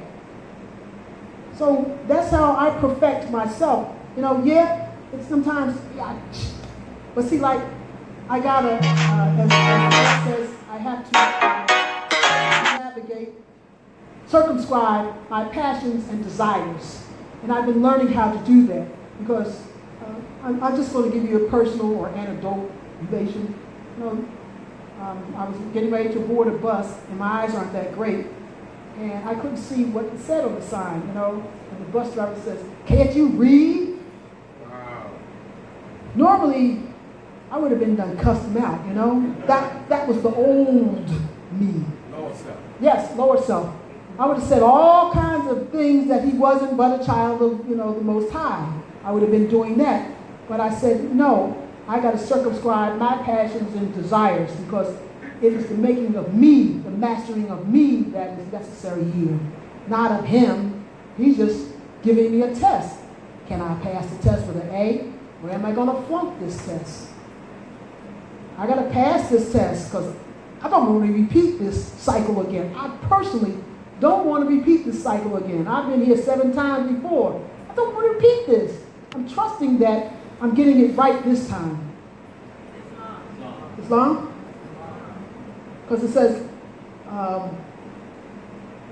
blessed are the pure in heart, for they will give love and not demand love in return. So I'm going to give love. I ain't going to demand it. I like it, and I ain't going to say I ain't going to like the love in return, but it's coming upon me. It's just me. As the person says, it's just me and my Calvins. Me and my Calvins. It ain't nothing else. Just, I got, as the other thing is the weight of the feather. Can I go up there on the scale, and will my heart be measured against the feather? If my heart can't be measured against the feather, then I will be back here again. I don't want to do this again. Personally, I do not. I've had it. Like I said, I went into those dismal crypts. I did go. I don't think I want to go there again, I've been there, done that, bought the t-shirt, cup, and all that other kind of stuff. I don't want to repeat that. That's why law, and love is the savior of us all. Islam? All right. Do we get... I'm expecting everyone to at least know what the divine constitution is and bylaws of the Moorish Holy Temple of Science, although they say the Moorish Science Temple of America. However, they also say part and partial, parcel, not part and partial. But, that's for me to still work on because, I think Raleigh says, the young Moors will come in there, unseat them old Moors, and take their places in the front, put them old Moors in the back. That's the whole thing, And I've been working at it, but it ain't easy. It ain't easy. It's like they're really dug in, and then that demonstrates that they're committing crimes too because because I was looking up the word crime. It's going against the maxims of law, all right? And so the maxim of law says that you must have a press, you must have a school, you must have a women's organization, you must have a business, it must act as a regency. So who's in violation of the law? I'm speaking radical against the flag. No, I'm not speaking radical against anything. I'm just demonstrating that what you're calling a flag is a banner. It's not a flag, it's a banner. Banner of amity and commerce. Islam, go ahead. Crime, a positive or negative act in violation of penal law, an offense against the state. Oh, that's the case law. All right, offense against the state, the status, as us as human beings, as being an improper person,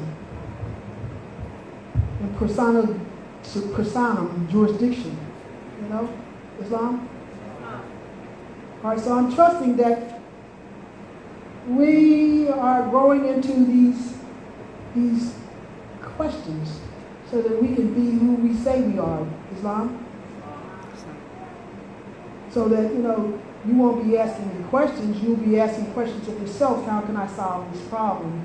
How do I go and deal with this problem? Because here it is. It's been laid out for me how I can solve these problems. You got to tailor things, of course. Things have to be tailored because each one is a little bit different. Because, what does it say?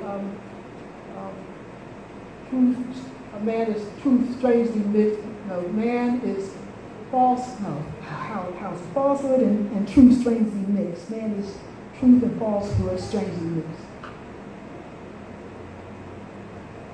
And this battle that we're doing, it can't be told in words necessarily. It cannot be told in words.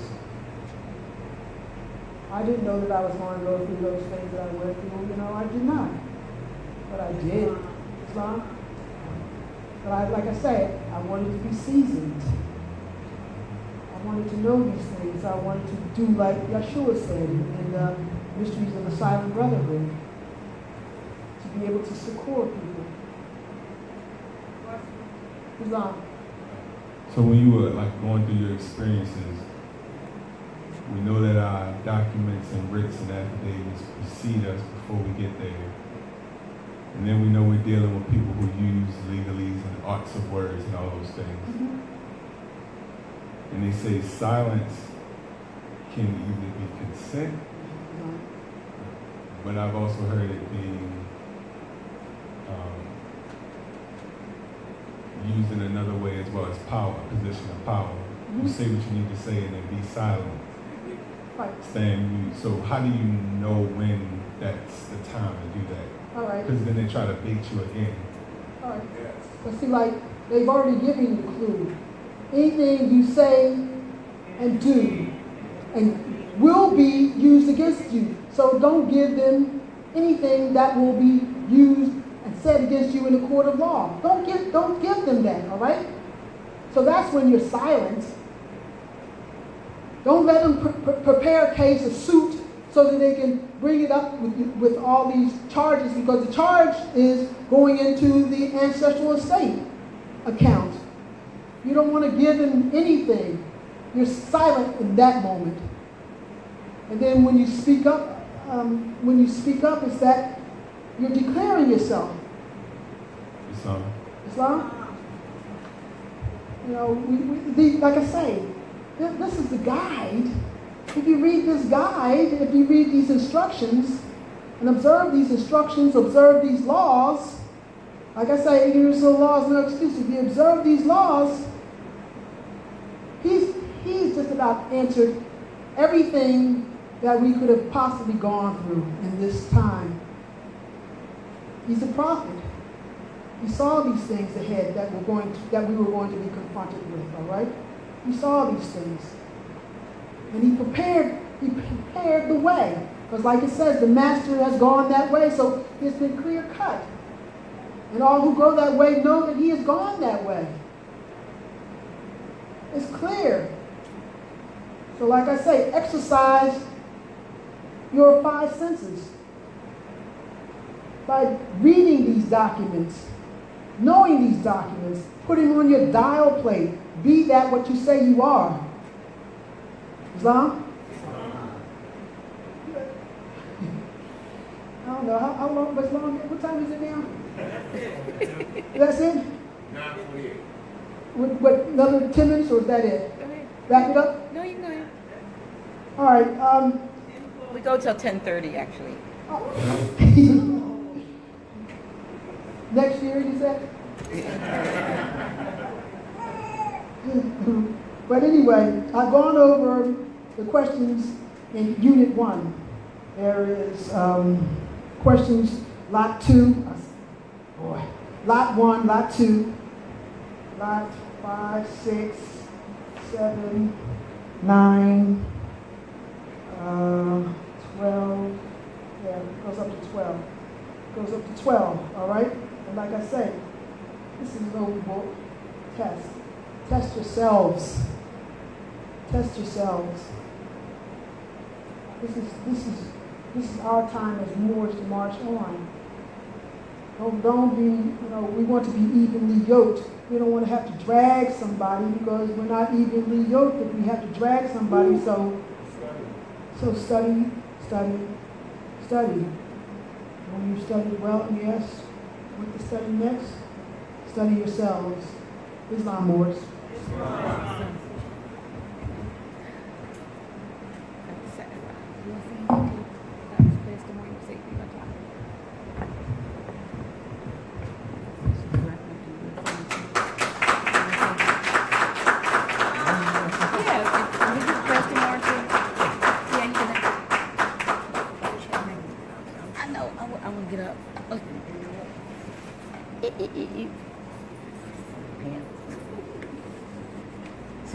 I told you to go till 10:30. You just closed up. Oh, shoot, I thought you said next year. I did not say that. Oh my God.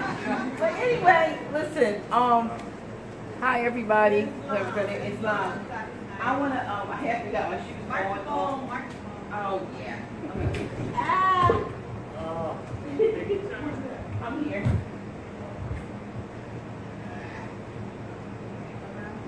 Islam. First of all, it's broke. First of all, I want to thank Sister Delilah for stepping in at such short notice, and she did an excellent job. I know most people, were hoping to see Brother Taj, but apparently he had when you make an appointment a year in advance and you forget about it, and then they tell you the day of you are coming XYZ place.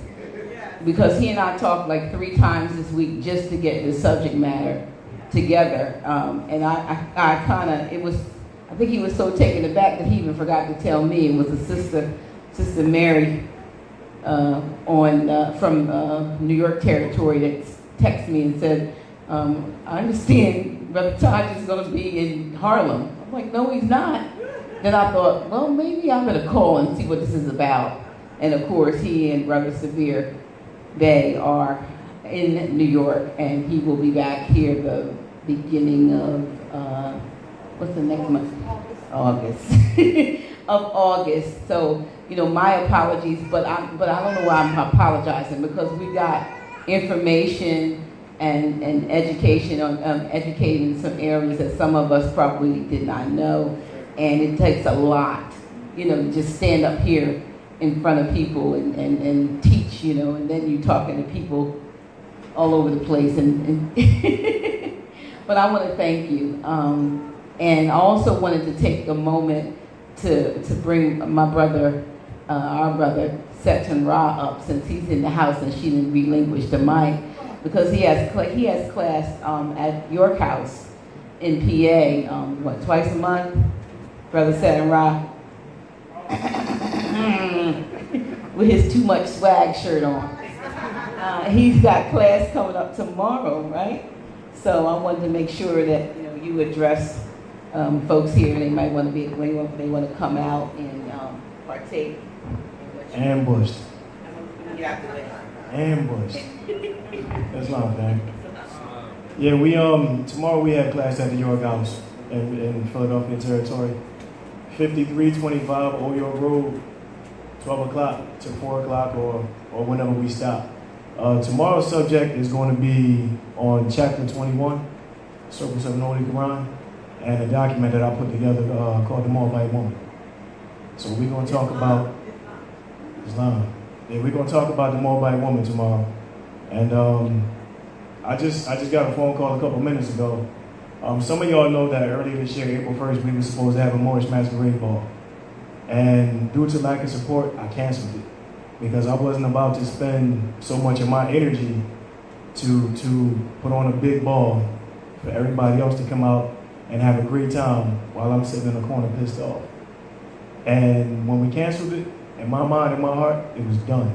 But my wife refused to let it die. So she just called me a little while ago, and November 11th, there'll be a Moorish masquerade ball.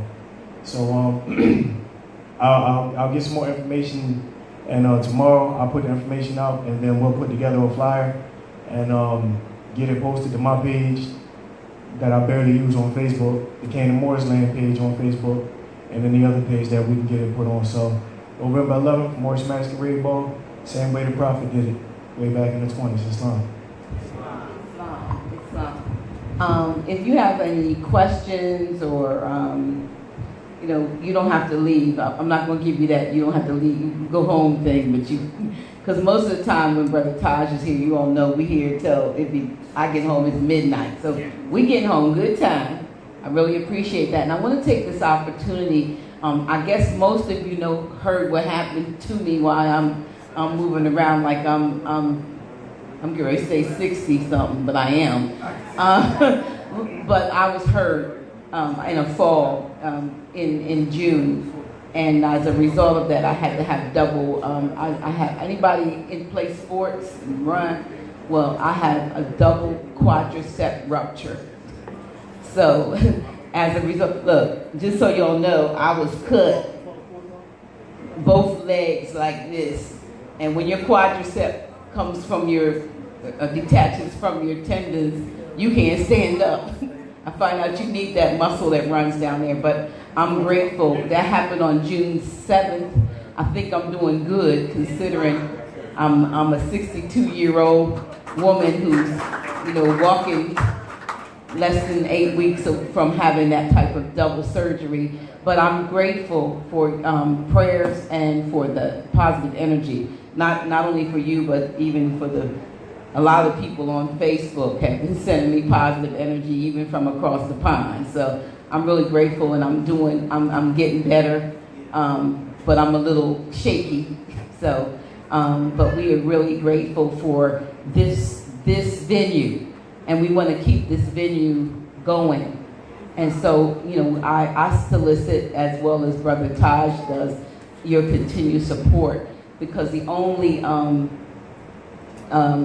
I guess, financial or currency that comes through here is what comes through when you all are here, which is twice a month. Some people come in, they put something in there, some people don't, but I don't jump on people. That's not who I am. But I'm going to be very transparent. We need to have the support, even if it's a note put in there, even if you send something in the mail, because I have some dear friends that live in Greensboro, North Carolina, and if it was not for them, this place would have been shut down, because every week they send finances, and as a husband and wife, and I'm just going to put it out there, because I solicit your positive energy for them. They have been supporting this house with 100 notes a week for a while. And now my brother has found out that his job is getting ready to file in Chapter 11.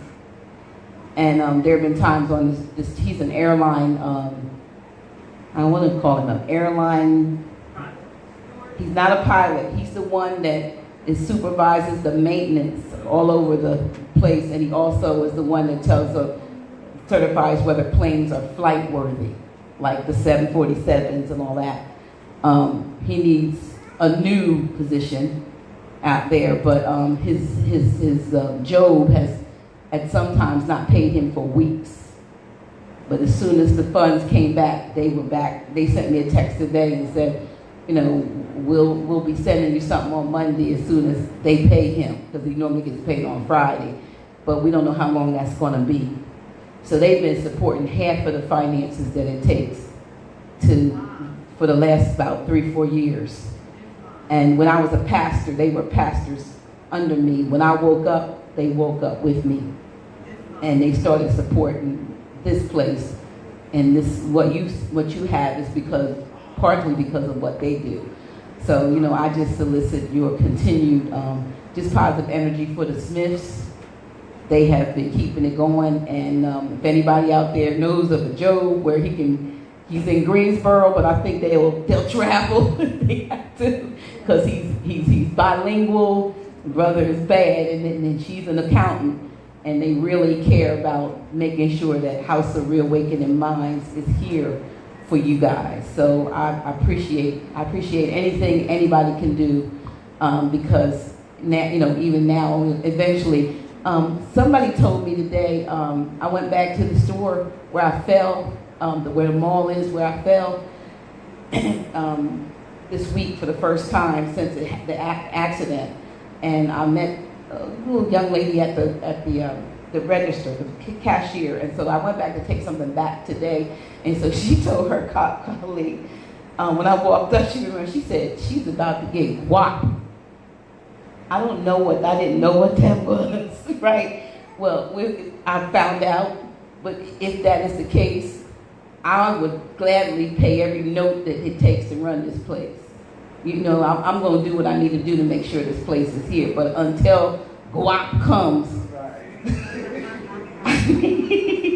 I need for, us, because really the only thing that goes on here right now is these two events twice a month, This place is here, was it 7 days a week? We could be doing other things here. I would love for other things to happen here, but I just can't do it by myself. And now that I'm, recuperating, it's a little bit harder. But we could have things going on here every week, every day, really. It doesn't always have to be this. I mean, there's things that we as a people need to have going on, and we need a place to do it. House of Reawakening Minds is that place, can be that place, but we have to see it as more than just twice a month when Brother Taj comes, But I do appreciate your support and I appreciate your love, and you got something else to say. Thank you. See, she didn't want to jump on y'all, but I will.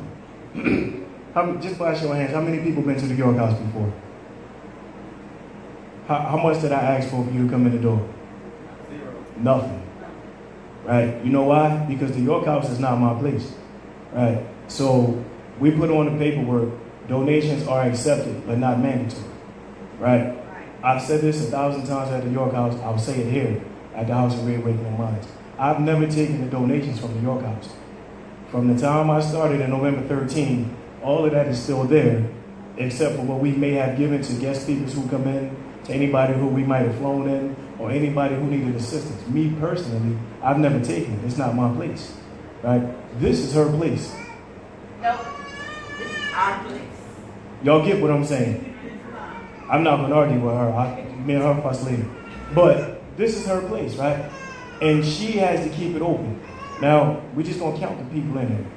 1, 2, 3, 4, 5, 6, 7, 8, 9, 10, 11, 12, 13, 14, 15, 16, 17, 18, 19, 20, and 21 and 22 outside.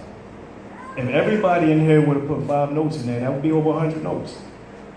If everybody put 10 notes in there, then that's even better. 10 notes every 2 weeks ain't going to break nobody's pocket in here. Nobody's. I've said this down here before, because when I come in, I put a 20 in there all the time. Every time I come in, I put a 20, and it ain't no question. But 5 or 10 notes ain't going to break nobody in here. If it's going to break you, then we need to sit down and we need to have a real damn conversation, because you ain't doing something right in your life. If 10 notes every other week is going to break you, she ain't going to jump on you, but I will. She needs the support, y'all. If she don't get the support, then this place is gone. Forget about Taj, forget about me, forget about her, forget about Mother Delilah. 10 notes. That's all she asked for, is a donation of 10 notes. People walk in and they sign a book and they sit down. 10 notes. If 10 notes is going to hurt you, then see me outside, because we need to talk. For real. We need to have a real conversation if 10 notes is going to screw you for the rest of the week. We need to keep this place open. We need to do whatever it is that we need to do. When she said other things can happen, I looked over to the right, made eye contact with my brother, and we just nodded, because we already thinking. And we coming from Philadelphia. And I'm willing to come here just to do whatever we can do to keep it moving. If y'all going to be coming every other week, we'll put that little 10 notes in there every other week. All right, don't buy a bag of potato chips every day at work. Save that potato chip bread, put it in that pot. Because these lights got to stay on. Y'all want that air conditioner on, right? It's 100 degrees outside. She can't do that by herself.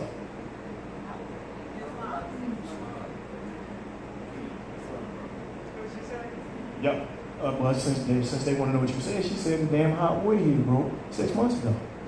That's why you can't be cold with your question. Hot water heater broke 6 months ago.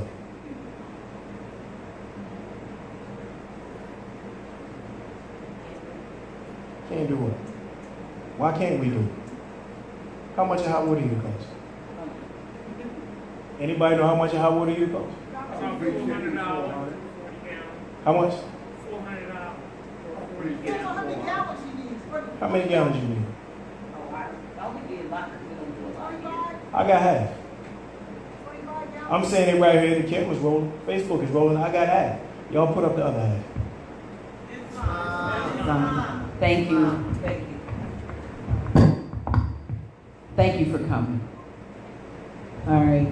And also, I have my gems and jewels over here. I don't have my organite tonight. Unfortunately, one of my friends took it to Chester and hasn't brought my stuff back. Putting it out there. bring back my organite.